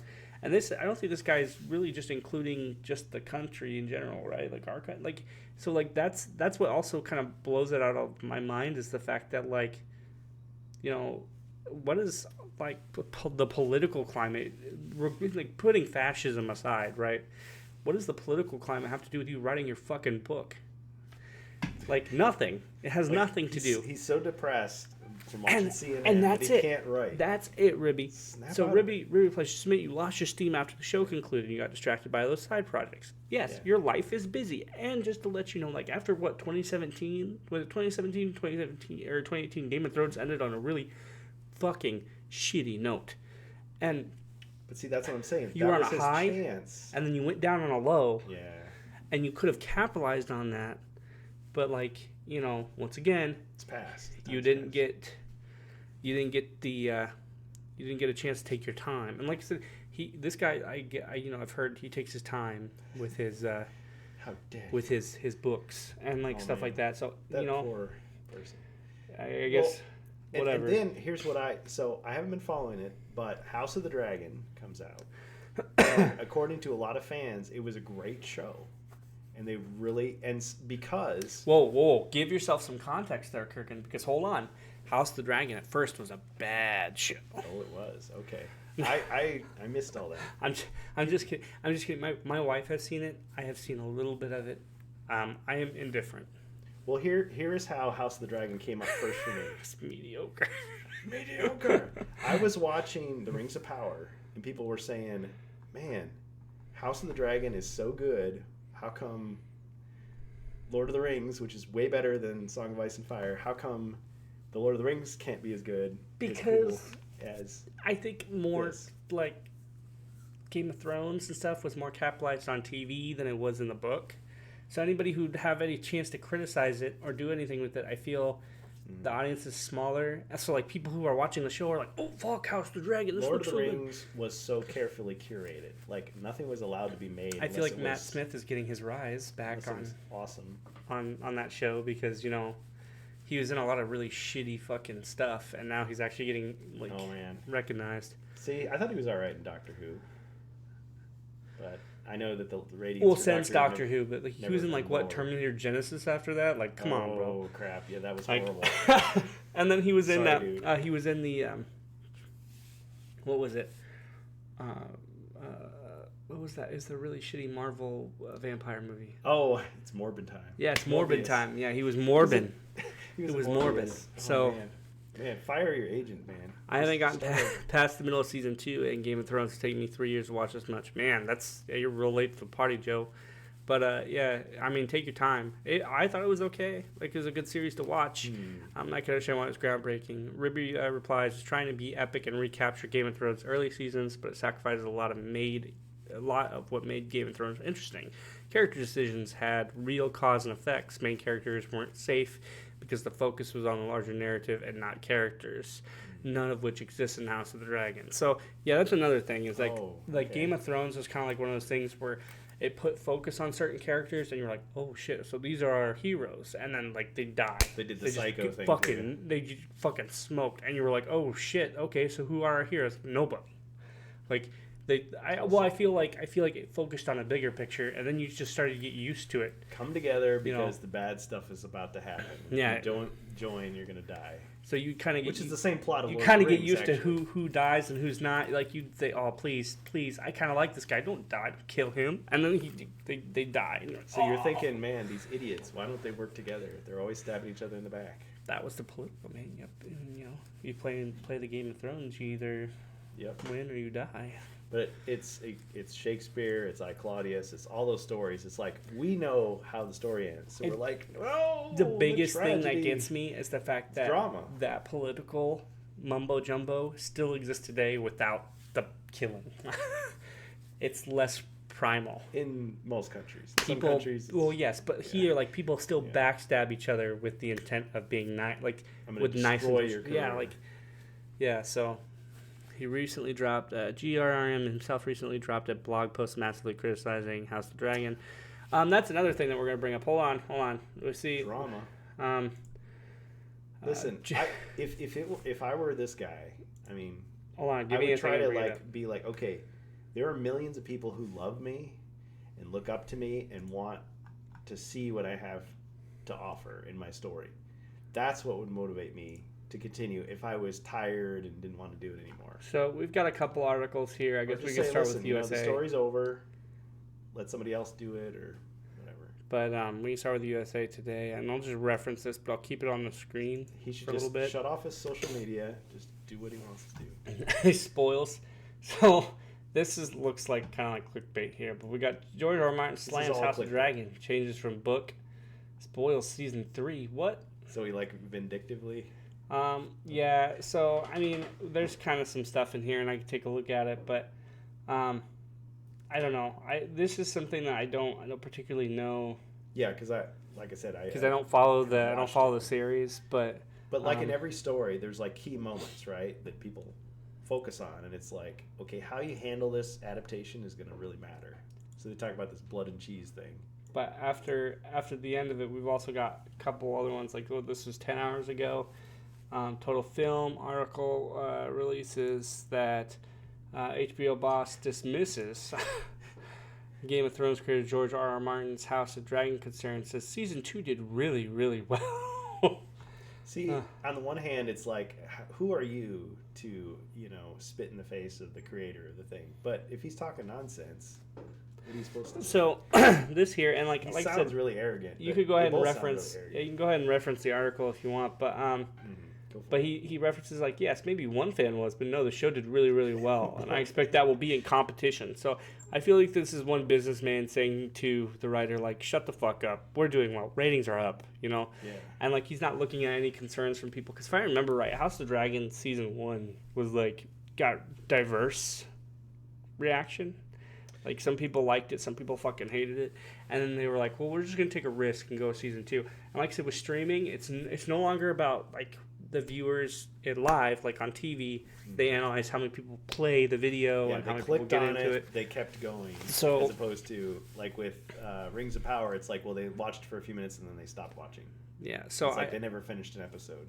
I feel like with this, if he's saying, oh yeah, people really liked it, it's people who are like, you also have to count the people who review the show, the large number of people who are interested in Game of Thrones clicking on it, like stuff like that. So it's okay to change things. I mean, look at Peter Jackson. Like he was able to make changes and get away with till The Hobbit. But I mean, look, man, the creator's still around. I'm not going to be diverse on that until I actually finish watching those movies, which I'm actually getting around to. So. Oh really? Okay. Yep. I'm partway through the Two Towers. I haven't watched any Rings of Power. Well, my wife can tell you because she has watched them. My wife is like a Lord of the Rings nut. Let me tell you something, brother. When it comes to the Rings of Power, I know that it has nothing to do with what Tolkien wrote. But what interests me the most is the whole like backstory of the orcs. Like I'm interested in that. So besides that though, like a lot of the reception I've gotten, especially with the new season of Rings of Power, is people are saying, "Who cares?" Like, and that's the thing. It's the people who are watching it and liking it just say, who the fuck cares? Like, they're trying to do something new. Let's just enjoy it. Yeah. And, like, that same can be said about Star Wars, though. Like, think before you write. That's all I'm saying. Is I'm not saying don't make anything new. And just because it's not Tolkien, it's not okay. It's I'm saying it's like think before you write. Because, like, you could just say the Hobbit peers out of fucking thin air and starts, farting all over the place and stuff. And, like, people will probably watch that too, but like, is it going to be good quality like TV? No, it's not. It's going to be fucking nonsense. The people that I've listened to some podcasts about it, so like Secrets of Middle Earth, their excuse was like, look, I just had to tell myself it's fan fiction and now I can enjoy it. Oh, like, Joe. Before that they were like, oh, everything's wrong. Joe mentions that he never read Tolkien or Martin. I attempted to read The Hobbit in high school and never get past the first page. See, that was my homework. I had parents who were like, read this and tell me you've read a book, and then they like slap down the 1,500 page when they force Lord of the Rings. That's the problem. It's like you're like, man, this is so good. Let me like impose this on someone, and it's like then they resent it. And it's like, well, I didn't resent it. I had to find some sort of fun. I had an active imagination back then, so I got really into books. Like, so I'd sit there and it'd be boring at first, but then I was like, okay, so I'm gonna put myself in this environment. I love the Hobbit cartoons so much. Like that's what hooked me, and I still love it to this day. And you will never get anything close to that, by the way. Just like that was my first exposure. Yeah. Was when that I read the book, like I'm imagining the characters doing it, and like I can hear the songs in my head. It's just so great. So. I will say, watched Rings of Power and likes it. She's absurdly obsessed with Lord of the Rings movies. Watched like 20 minutes and pissed down my... What? Watched 20 minutes and pissed down my leg. I didn't even wipe it off. What? Would you have like a seizure or something? What happened? Don't do that and tell me it's raining. Sorry, I didn't mean to make fun of the medical condition. What? Didn't even wipe it off. Okay, well... No, I just like it. Oh, okay. Wait, what? Hey, it's that warm, tingly feeling. It's like... Oh. See, there's the internal voice, and then there's the external voice. Yeah, my wife likes it. Like I said, I was watching it with her, and like I said, I got caught up to it, so... You just like pissing down your leg. Just don't do it to my leg, and you'll be okay. Who does? Well, I think we caught him at a bad time. You know, when you're asleep and you wake up and you just kind of feel yourself go and you make that split decision, should I get up and run to the bathroom and just let it happen and wash everything later? I feel like that might be what he's discussing. Like you didn't go to the bathroom before going to bed, so like you drank a big gulp and then you had a really bad dream, and that dream somehow associates with you like pissing yourself. I literally have no idea where we're going with this chat, but I'm ready to delve deep. Deep dive. Yeah. But yeah, like I don't know. My wife watches it, and like I got caught in the story a little bit. But every time it shows like Elrond, I'm like, oh, that does not look like Elrond at all. Doogie Howser, that's not Edith Smith. He's got like really curly hair, and like I don't nice get dude. it. He just looks like he just wants to hang out. He looks like a pretty boy. I'm like, I don't know. You mean can't find the bathroom nightmare? After the second age, he just had a crisis. Couldn't find the bathroom. Yeah, he couldn't find the bathroom. Had to wear Depends. Yeah. Elf Depends. Yeah. Mithril. That's the good stuff. I mean, I don't know. I don't know what, like, particularly any situation that would involve that. I don't know if you like what the dream is, but it's like almost like putting your hand in water at the same time. That's the pranksters that you fell asleep in front of. Never be the first one to fall asleep at the party. Bad idea. You start waking up, you're like, I'm peeing. Should I stop and run to the bathroom? Nah, we're just gonna let this bad boy go to town. Face? What is this? Yeah. It's like, yeah. Friends like this is my couch. Guys, remember when GRRM criticized Tolkien because he said Tolkien didn't specify what Aragorn's tax policy was after he became king? What a fucking cunt. Or see you next Tuesday, sorry. He really said that? I thought that was just Bro, I have no idea, but if he did, that was pretty, that is definitely a dick writer. That is a Chris Cox of a writer. Say, like, look, it was the tax policy of a good leader, you know. No, bro, he's a Chris Cox of a writer. He's a Richard Cox. All right. Are we being too loud? No. I was just checking my phone. I was checking my notifications, but man. He's gonna love us. He was a big dick cock. Doesn't watch. Anyway. Hey, if I say his name enough, will he appear? Like, if I just say Chris's Cox enough, like, will he just eventually watch or listen to the podcast? Oh man. Okay, the CEO of Hasbro. He's a very wealthy and successful man, but his name is funny. His name is hilarious, and I bet he's gonna laugh with that all the way to the bank as he cashes his next. I don't know, $4 fucking he's million. He's gonna wipe away his tears with $1,000 bills. Woody Harrelson's on million, just patting down the hundreds. Yep. Lights a cigar. Hey, I may not be a millionaire, but my last name isn't Cox. It's true. He's like, listen, I'm not even gonna change my name because I'm gonna be successful anyway, and there's nothing you can do about it. I'm not gonna role play as this hobbit. I'm gonna call him Big Cox. Man. He's got big feet. You know what they do with big feet? Large shoes.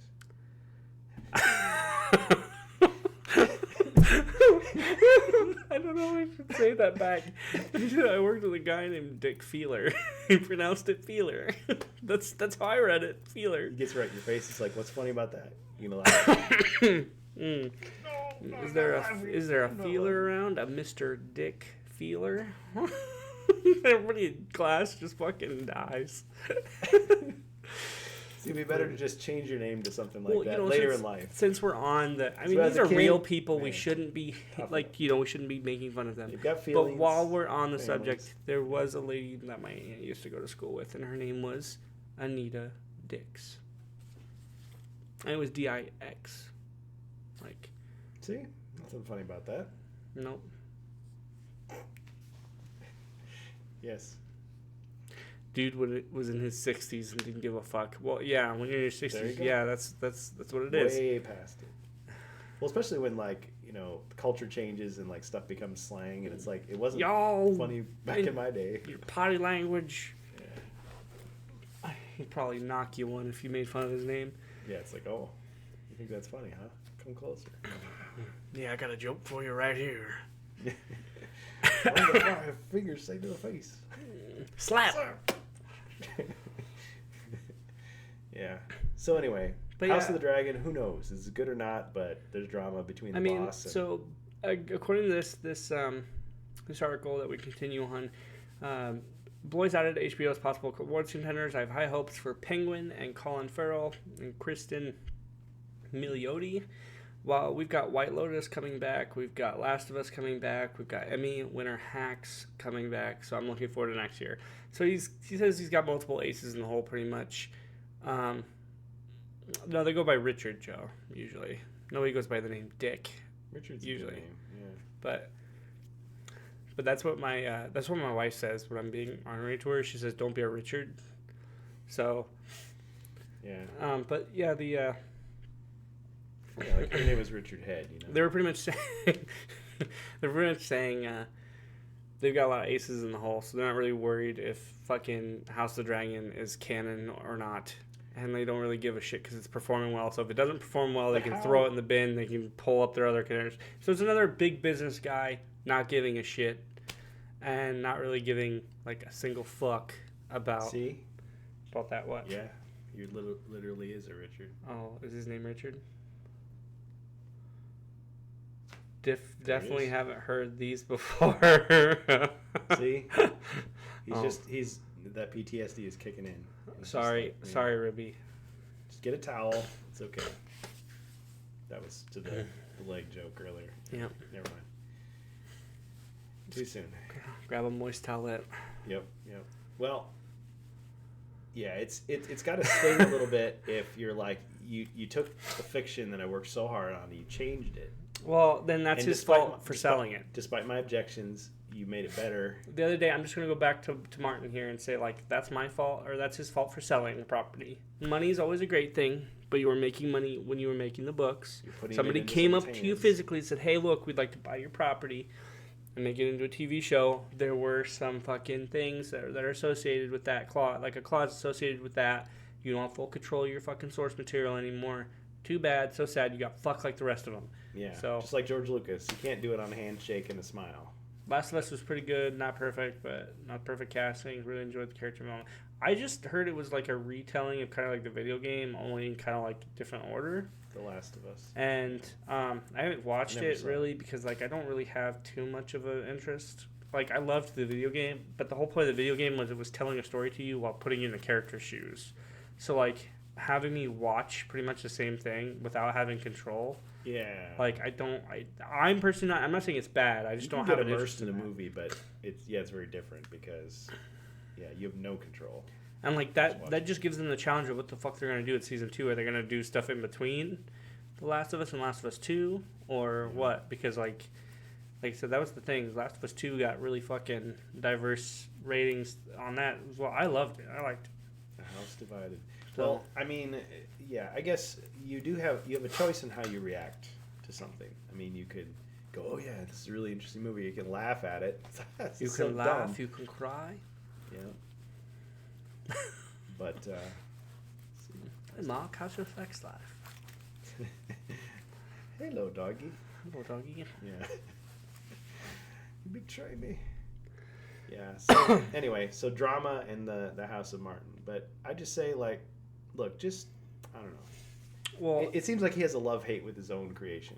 Well, and like similar to George Lucas and stuff. Like once the property gets sold, people don't like what they're doing with it. Lucas didn't want to do Star Wars. He built it up so much. Like, he hated it before he sold it, though, because the fans were hating on him. But, like, this is kind of like the same feeling. Though. You sell it to get more money, you're on that high, and then once you start hitting that low, you're like, oh, they're fucking ruining my TV, or they're fucking ruining my property. Well, you sold it to a business. Ron Howard and give him whisper sweet nothings in his ear. Do you want a lot of money?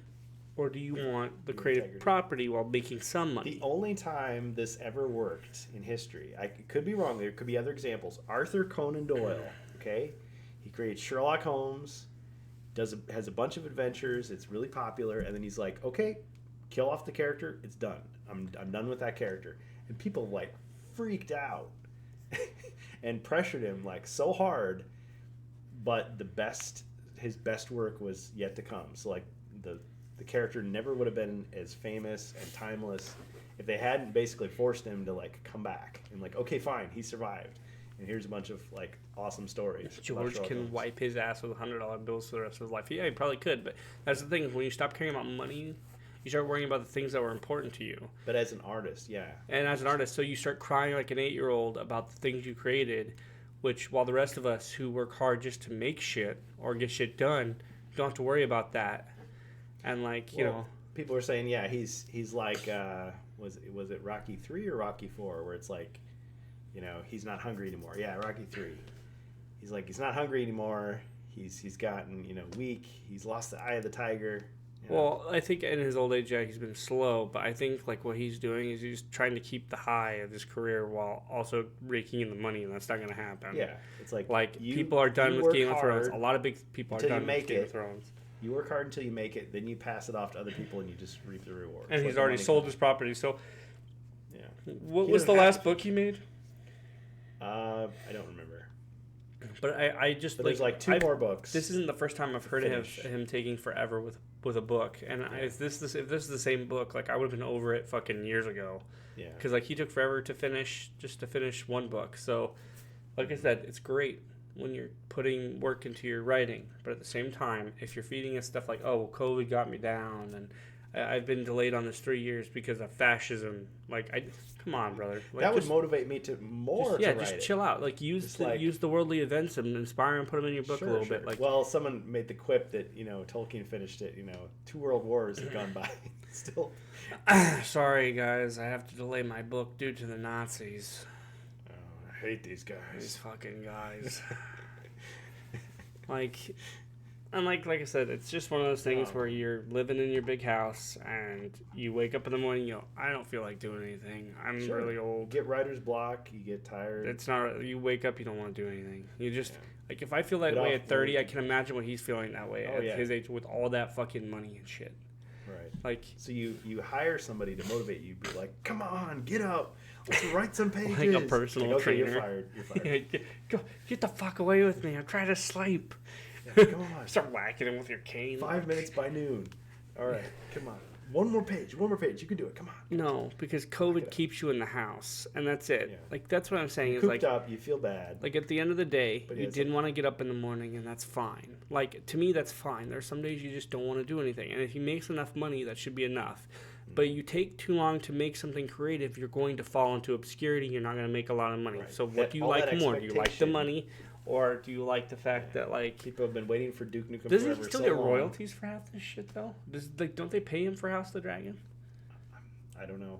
And that's what I'm saying. I would be shocked if he didn't get something from it. If he doesn't get, like, at least some sort of, like, rights, and that's what I'm saying. At the same time, even though I hate the fucking CEO for the HBO guy, like okay, if he's paying you and you sold the properties to him, get fucked, Martin. Like, at the end of the day, like, really, you don't have any if you don't have any creative control over the show, it doesn't matter if they change it up or not. They bought it from you. You got fucked, man. You could just be magnanimous. Just say, look, they could have changed Game of Thrones different before you finished the books. Looks like they did a pretty good job on this. They didn't do that because of you. They did that because the people enjoyed your books, and if they changed it, the people would hate you for it. And hence why Game of Thrones sucked the last. Yeah, all he did, he's just sent them, like, notes and stuff and, like, outlines and vague.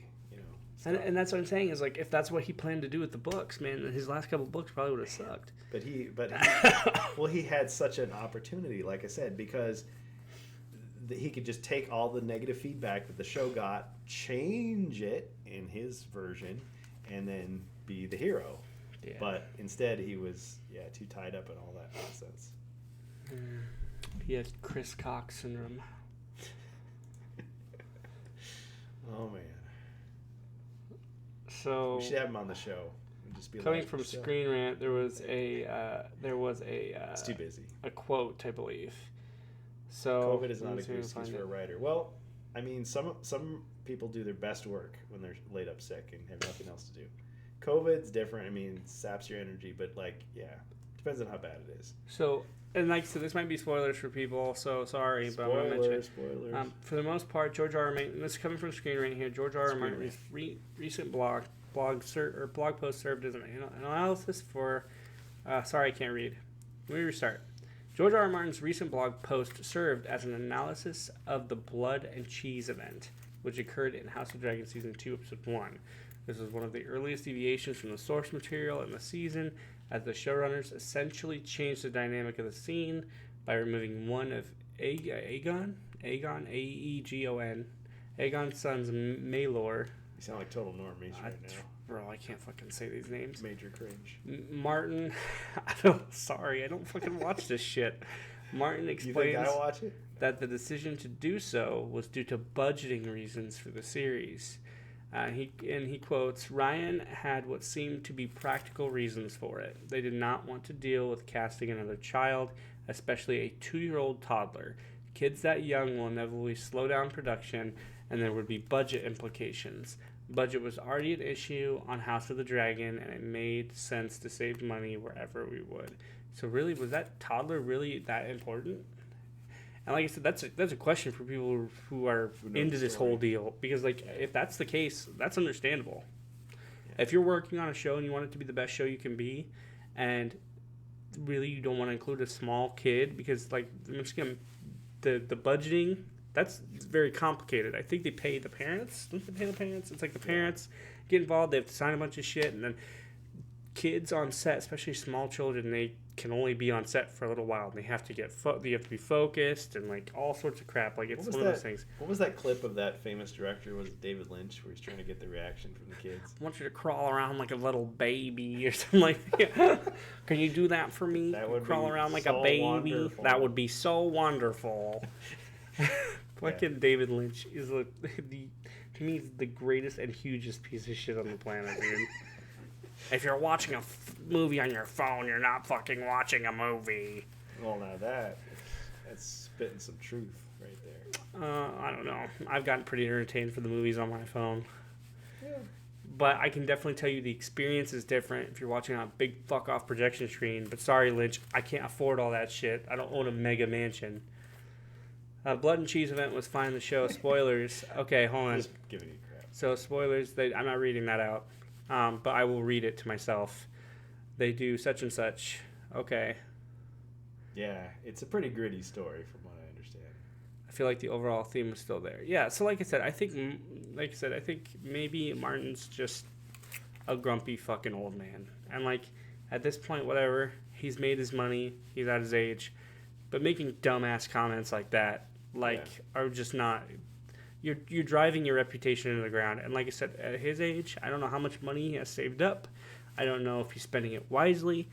But at the end of the day, even if I did have a lot of money, the extra cash from selling my show, from making my books, I just not have social media. I just wouldn't care at that point. I'd be on my way out the door. So I'd I'm have already the most diplomatic person in the world to just handle it for me. I mean, the fucker looks like he's got one foot in the grave already. So like I'm saying before, if I was that old, I wouldn't give a shit. Mm-hmm. And that's what I'm saying. It's I don't really know how old he is. There's so many. Well, for a while there was all these articles about is he okay? Is he gonna die before the movie gets finished? He's in really bad shape, and he's just I'm an old guy, and I'm and that's what I'm saying is he's super old, and you're stressing me out. That's what I'm saying is it's been a hard year. It's always gonna be a hard year. Isn't it Blood and Cheese event on the fucking toilet when he croaks? Oh man. Oh my god.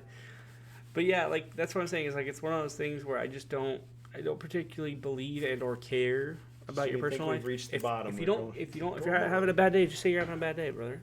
I'd get that more on the fact that because you're an older gentleman and you're saying, well, I'm working on it, but I'm working on it slowly. You might have to expect a little bit later now. I'm doing it myself. We're working with a team later on, blah, blah, blah. Yeah. Rather than saying, oh, yeah, I'm sorry, I'm such a great writer, and my performance hasn't dwindled. It's just been the political climate and COVID and all this stuff. This is how you get away from that. You distract yourself by writing an awesome book and making even more money. Like, what's wrong with that? And people love you. Well, like I said, if I was his age, I probably wouldn't give a shit either. So, like, it's one of those things where, like, write your book or don't write your book.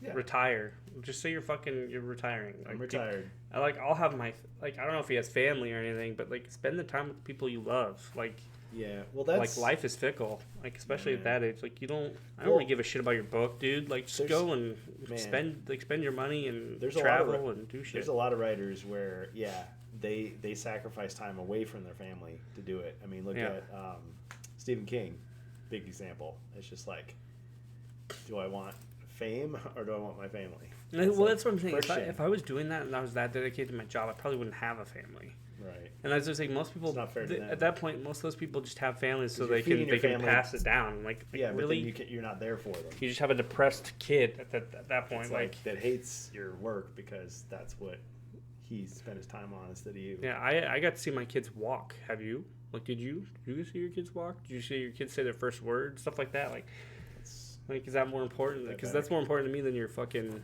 storybook. And like I said, no offense. Like he's written some good material. Like, but yeah. Well, there's lots of people out there. It's just like they. I'm sorry, Rippy. I didn't know you didn't have kids, but I'm not talking about you. I'm talking about like people who spend more time on their jobs rather than their kids. So if you don't have kids, man, good for you. Yeah.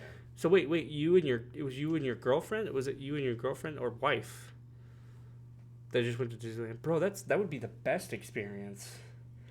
Look, man, I don't hate you for it. If anything, I'm jealous. Girlfriend, you're not married either? Ruby. Bro, this dude's living his best life. Yeah, he didn't even propose to her at Magic Kingdom like you're supposed to, right? You have the life that every Al Bundy gentleman dreams of. So we're saying once you have the family, now then you can settle down. Yeah, but now you can't just throw them off to create your big work of art. Yeah, go have fun.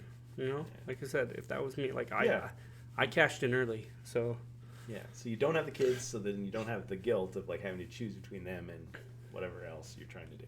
Yeah, so I'm not rubbing nothing in. You go have fun. If anything, you can tell me to go fuck myself. I mean, George Lucas had his kids on the set for episode 1. He included them. If I was married, I could make Rim's 3D prints of games. You could. Look, once they're a certain age, if I can find time they'd be working with you. Yeah, if I can find time to do a podcast most of the night, and I've got 4 kids, brother. Like, if I can find time to do that and do my half-acre yard and work my job, my wife works her job. Smoke cigars and sit on my deck and scream at people. And drink that stuff. I don't drink. No, that's for company. That's just for show. I bet you could calculate your stuff on the RantCast, and it's probably at the same level. In fact, probably added a bottle. There's probably a bottle up there that I added, so... I almost got Blanton's. I went to a speaking of which, I went to a whiskey tasting, or like a whiskey and bourbon tasting with my uncle, who was like loaded, super loaded. But he was loaded after this. No, and like, we were both pretty fucked up. But like, I took that time, I planned it out so that I could go, and like I said, me and my wife, we trade off. So like, it's kind of like one of those things where it shifts. Yeah, and I took that day, and I knew I was going to work, but I was gonna make up for it. And I told her, hey, look, I'm going. Half acre? Does that take 5 minutes to cut? I don't know. I thought half acres were big. I still measure it. I've got a pretty big lawn, dude. I've got a pretty fucking big lawn. And like, right now I've just got a push mower because when we had our smaller lawn. We had one of those when I was a kid. Like, I could tell you how big my lawn is. It's pretty fucking big. Huge. And I thought it was like so...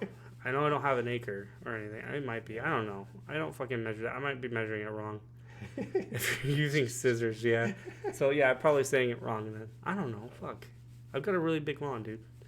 I think there's a RantCast where I showed it off when I was sitting out when I first moved in. So, it was pretty big. Cool. Yeah. But, I mean, it takes because I have a battery-powered mower, so it takes a couple hours. Yeah. Well, if your family is okay with your hobbies, eventually, yeah, it's either your break from them or. And what of it? What if I like to use scissors to cut my lawn? Okay. Yeah. Oh, you have a 0 turn, bro. Yeah, no, I'm. No, I almost thought about buying one of those automated lawnmowers. Some people like cutting their lawn. It's relaxing. They have they now have how they have Roombas? They have lawnmower Roombas now. See, ever since. And they do half-acre lawns. I'm like, I was so tempted. Paperboy, the arcade game from the 80s. There's this remote control lawnmower, and it chases you down the street. And you're got to dodge it with your bike. It's so great. That game's awesome. Yeah, the frustrating but awesome. They're really expensive. The one I was looking at was like $2,200. It's so you're okay, hit a squirrel. Dang it. No, it's I think I Shrunk the Kids. Yeah. Yep. French class, remember? Oh my god.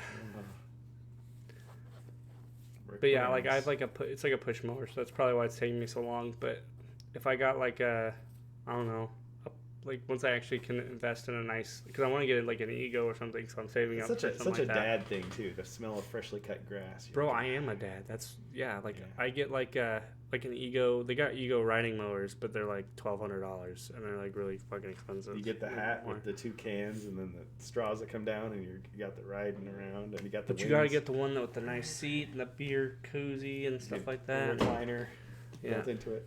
It's just a recliner bolted on top. Be a real Tim the Tool Man Taylor. You sit on it, you go. Yeah. It's not planning to get married, but I want a geek like me. Yeah, man. It just happens. But that could be a source of tension. Once you get there, you're just wait a minute. What was your favorite Star Trek captain? All right, that's it. That's it. We're done. We are through. We are through professionally. Yeah. So hey, but makeup, it's all right. It's good. Yeah. Yeah. But so we're done with House of the Dragon. I mean, ready to foreclose on the House of the Dragon. Yeah, we can. I've said pretty much all I want to say. Martin, your excuses are pitiful. Write the book. My wife married me not fully realizing my geek nerdness. Well, the thing is, she's probably got hobbies that you're not into. I mean, you don't have to do everything together, right? Not a relationship. No, my wife doesn't play video games, and I do that. So I'm a single guy, so I just kind of find the time to crunch, man. I usually either sacrifice sleep to do it, or I'm up late at night and I get little sleep. So it's kind of one of those things. Right now. But when they're older, it's going to be different. Yeah. So yeah. But yeah, it's find things that you still like doing. You just may not be able to do them all the time every day. Yeah. When you have kids and stuff, it's Well, and I've heard managing time. You relish, that you don't realize how much free time you have before, and then you relish. And then you more. get so used to it. Like I said, it's been 8 years since I've been, since I've been without kids. I think 8 or 9 years technically, if you're counting the 9 months. PvP in a video game. Yeah, but I don't remember what that's like, and having that much time. And if I did have that much time, I've had a couple days where I've had that much time because the kids have been gone. Is this Bohemius's story? He found a soulmate in a video game. I do my hobby stuff, and she drinks wine with the neighbor lady. That sounds like me. Sure, it's yeah, you do your hobby thing. I'll just be over here. Yeah. It's all right, cool. We have an event on I think the 27th or 28th or something like that. I can't remember. Got him. But I'm gonna be we're gonna have people over, and that's pretty much it. It's people, watching the kids. I'm just gonna make up a story in my head. It's you hacked me. It's ha, got him. Yeah, true story, no troll. Pulling on the heartstrings. Wow, that's those stories are crazy to me. I couldn't find it, but people who actually get to know each other and it's a decent relationship, it's awesome. Yeah. It's wait a minute. It's how'd you find that camping spot?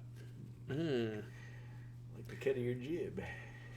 I was big into LARP when we met, but she married me anyway. Oh snap! See?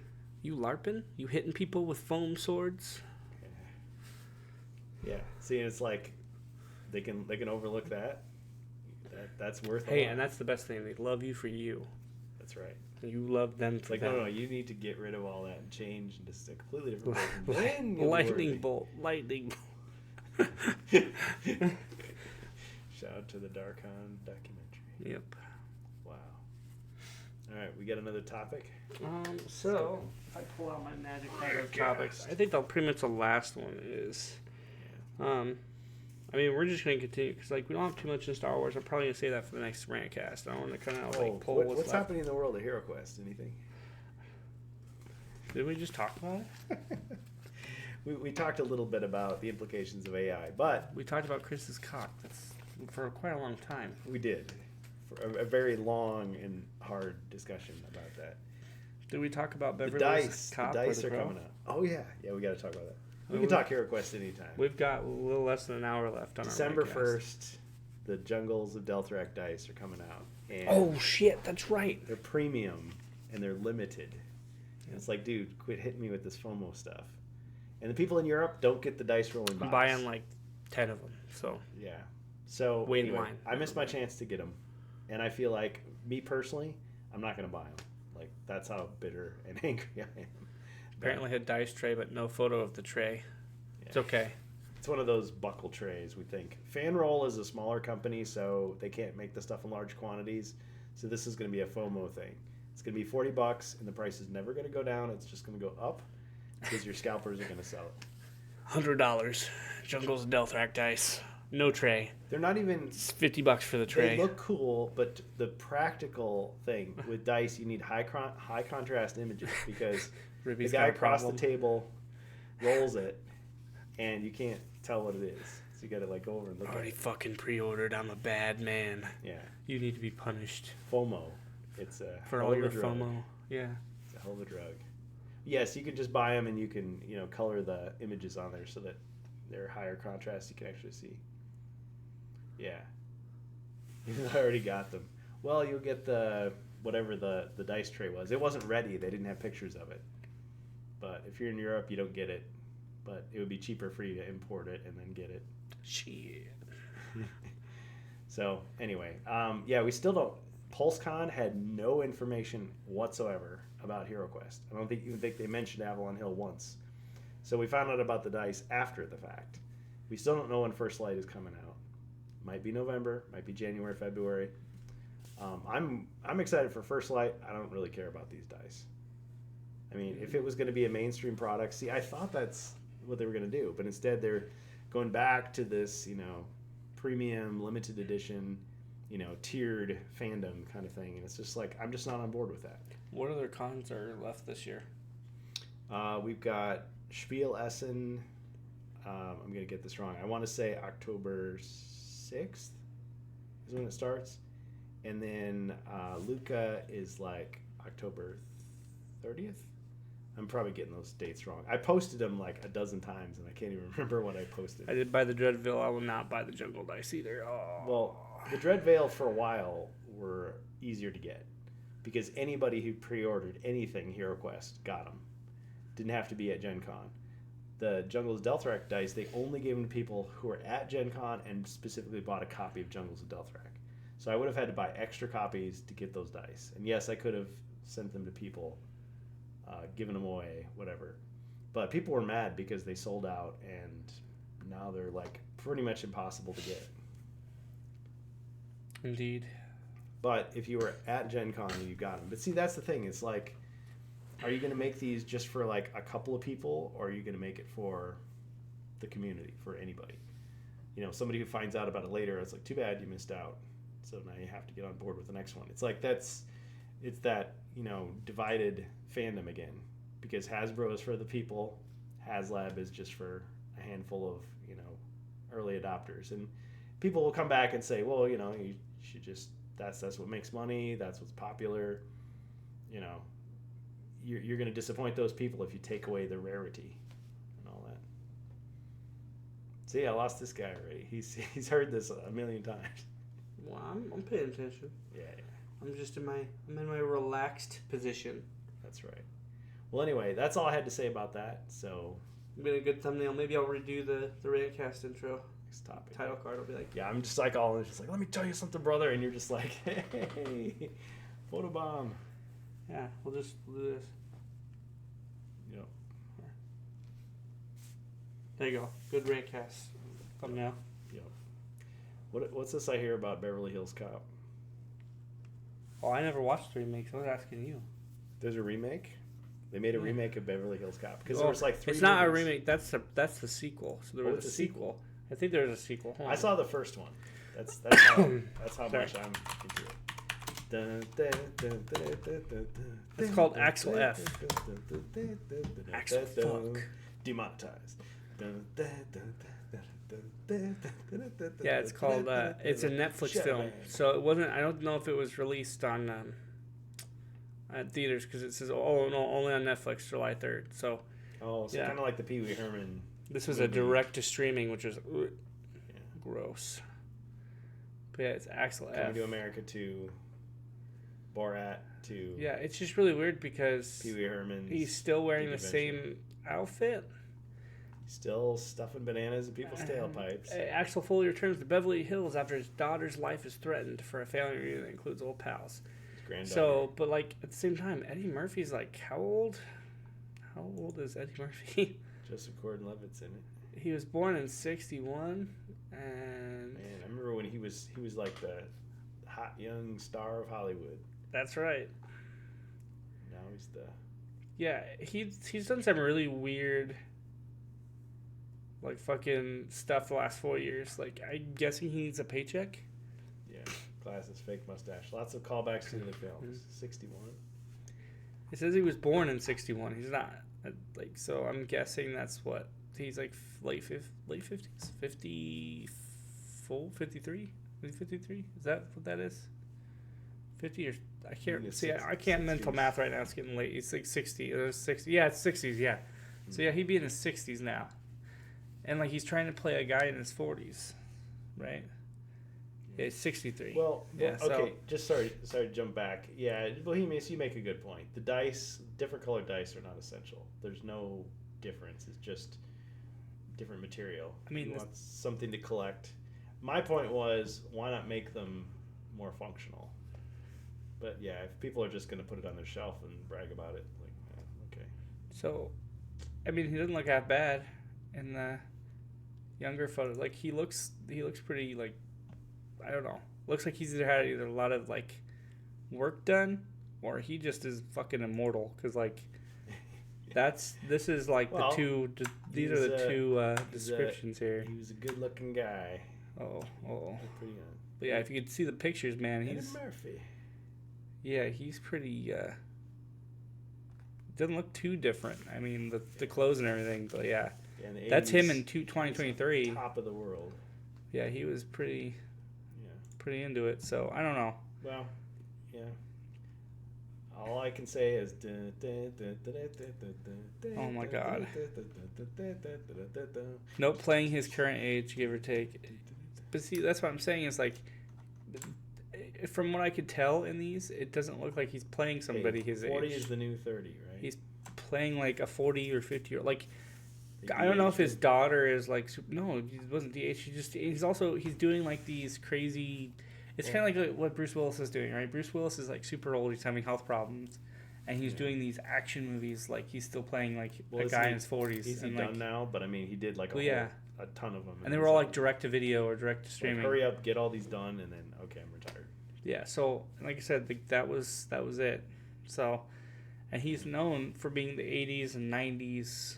Yeah, so there's a lot of Movie people star. our age, my age, speaking for our elder gentlemen in the chat, who remember this and are nostalgic. It's like, oh, he's going to have one more adventure. This is great. Yep. Yeah, I think Just a few days from retirement. He's getting too old for this. since 2019, he's been in a movie called Dolomite Is My Name. Yeah. Feeding America Comedy Festival. He was in Coming to America. Oh, that's right. It wasn't Which was not. I did not find it to be great at all. The original was awesome. Didn't hear much about it. This one was like it was just like James Earl Jones was nostalgic, back in it. like schlock. Yes. He was in a movie in 2023 called You People. There was another movie he was in called Candy Cane Lane, which I think was Netflix. And then he's in this Netflix. one. Yeah, so like you could kind of see all these like the stars that we grew up with and stuff. They were just and it just kind of went Dick downhill Van after Dyke Shrek. is in his 90s and still looking for work. Hey. I mean, hey, that's good. Dick Van Dyke. There was a guy. He does but he does good shit though. He's like shows up at cameos and everything though. Like he was on Always Sunny at one point in time. He played an asshole in there, and like he was like that was him. Type, yeah, like that was awesome though. See, I would love to see the Power Dice, but part of me is like, I never want those to be official. I always want them to be homebrew. Also, here's another one we got. Those guys on Etsy are always going to find a way to make money. If you want, we've got Steel Orange. The Crow. Oh. Which didn't you watch the Crow remake? No, I refused. Then how did you know about it? Somebody told me about this. Didn't you tell me about it? I saw some in-depth reviews from different people. But it's played by Bill Skarsgård, which like threw me off the most. Yeah, he's like this tatted up, like so out guy. We've got Bill Skarsgård playing the Crow, which to me wouldn't. He would fair, make a good Dante in the Devil May Cry remake. But they're not gonna do that because they canceled the Devil May Cry remake. To be fair, Brandon Lee, the character he was playing was a like wannabe rock star guy who gets murdered by these hoodlums, and then he magically comes back to avenge them. But yeah, people were saying like, okay, these were like Eric Draven and Shelley, his girlfriend, his fiance. They were like good people caught up in a bad world. They weren't losers and burnouts and scum themselves. And this, people felt like they were kind of like tarnished, like they were a little too into the dark world. And then it mixes in elements from the comics, but they didn't really stick with it. And so they kind of, people were saying, because I haven't seen it, people were saying that they lost the themes of like, love and loss and revenge and all this stuff. Because the original comic, the James O'Barr comic, the idea was, if I'm getting the story right, like his girlfriend or his fiance was killed by a drunk driver, and so he wrote the comic to like work through his grief. As the character, it's lost innocence, and it's like, well, what if he could like take out his anger? But it's like he kills all the gang members. I refuse to watch Bubble Boy in the Roadhouse one. What? He kills all the guys, but it doesn't give him anything. Like, even though he's like avenged her death and his own death, so he's still broken. To reply to Joe here, it might be a little out of your wheelhouse because the original Crow was kind of like it was a very 90s grunge. Definitely like is. Yeah. It was made for that type of generation. The music is almost a character. Jake Gyllenhaal. Okay. In and of itself. Yeah. Bubble Boy. Oh yeah, he was in the Roadhouse remake. I never saw that either. See, I've never seen the original Roadhouse. You've never seen the original Roadhouse? All right, we're going. Get out. Get out of here. Get out. We're done. Professionally. Sorry, that's the RantCast, everybody. We'll see you later. For a new co-host. Have a great night.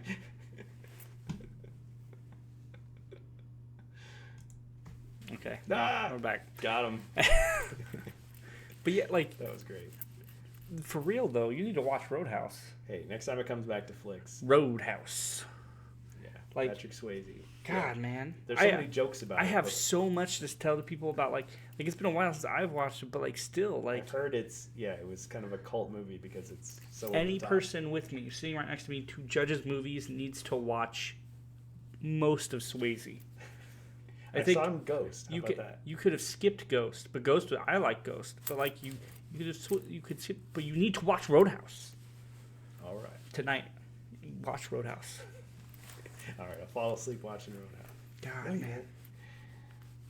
That's like I knew one person at work who told me back in my old job who told me they'd never seen Top Gun. Like never. I was like, you punched him right in the face, didn't you? It was a lady, so no. And like I couldn't for the life of me remember because she had named her child Maverick.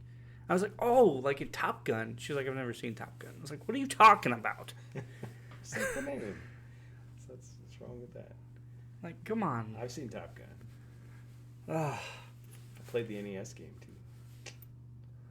Instead of making bad remakes of great movies, how about making a good remake of a shitty movie like The Room?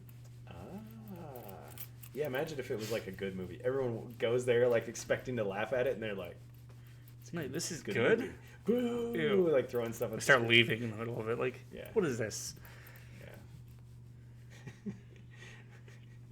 Yeah, like the dialogue's actually good, He pets the dog and like a non. You could play the Newgrounds game based off of it, which was like you played through the entire movie, but like the parts where the cuts were, they explain like a lot of the backstory. They try to make it explainable, which is like kind of interesting, like on why Tommy's so like weird.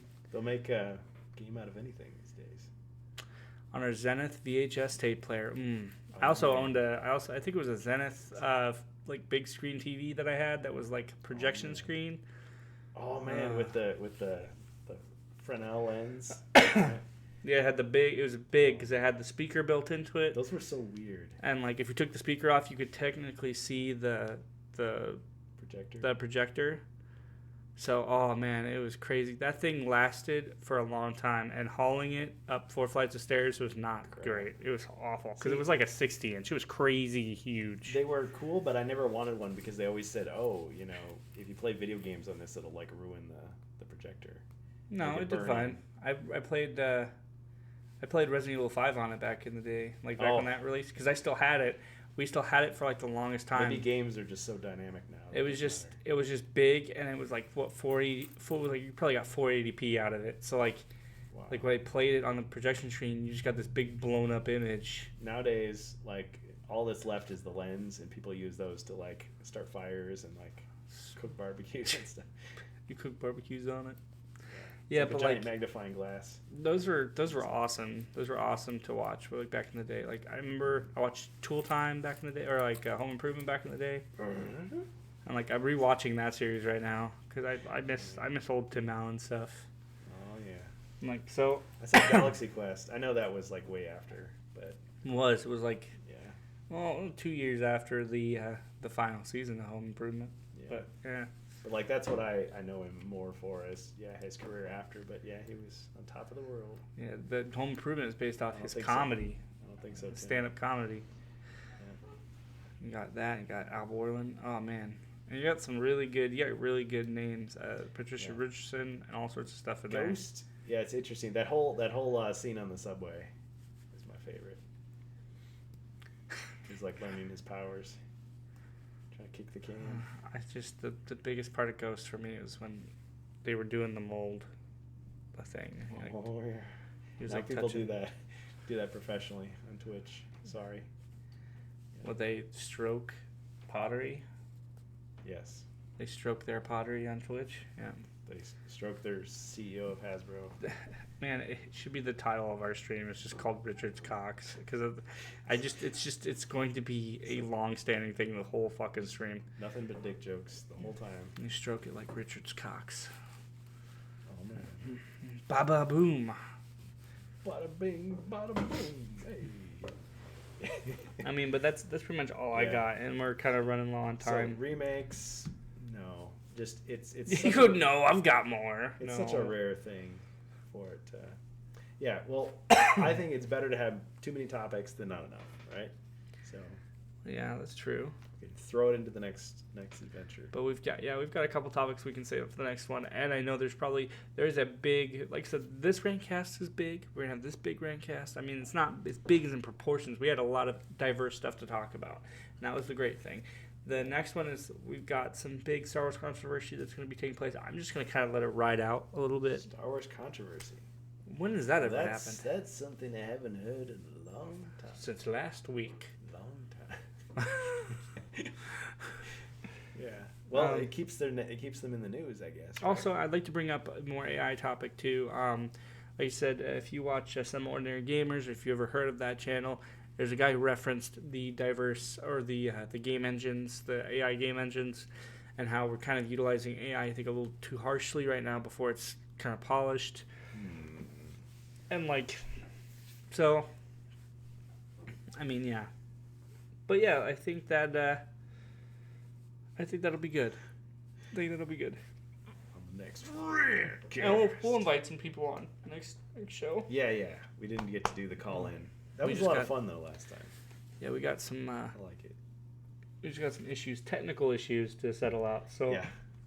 Man, we just can't get away from it. Like, everything's ready to go, and then the last second... It's like, fucking hate it. That's why you're hearing that hum. Is because I'm just pulling out my mic. I have nothing to cancel background noise. Nothing. So you. Oh, you mean if I yell really loud?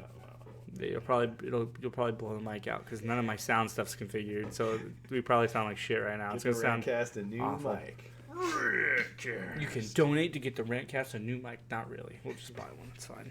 Yeah, pocket the money. It's like, wait a minute. Just spent the money and you pocket it. Never mind.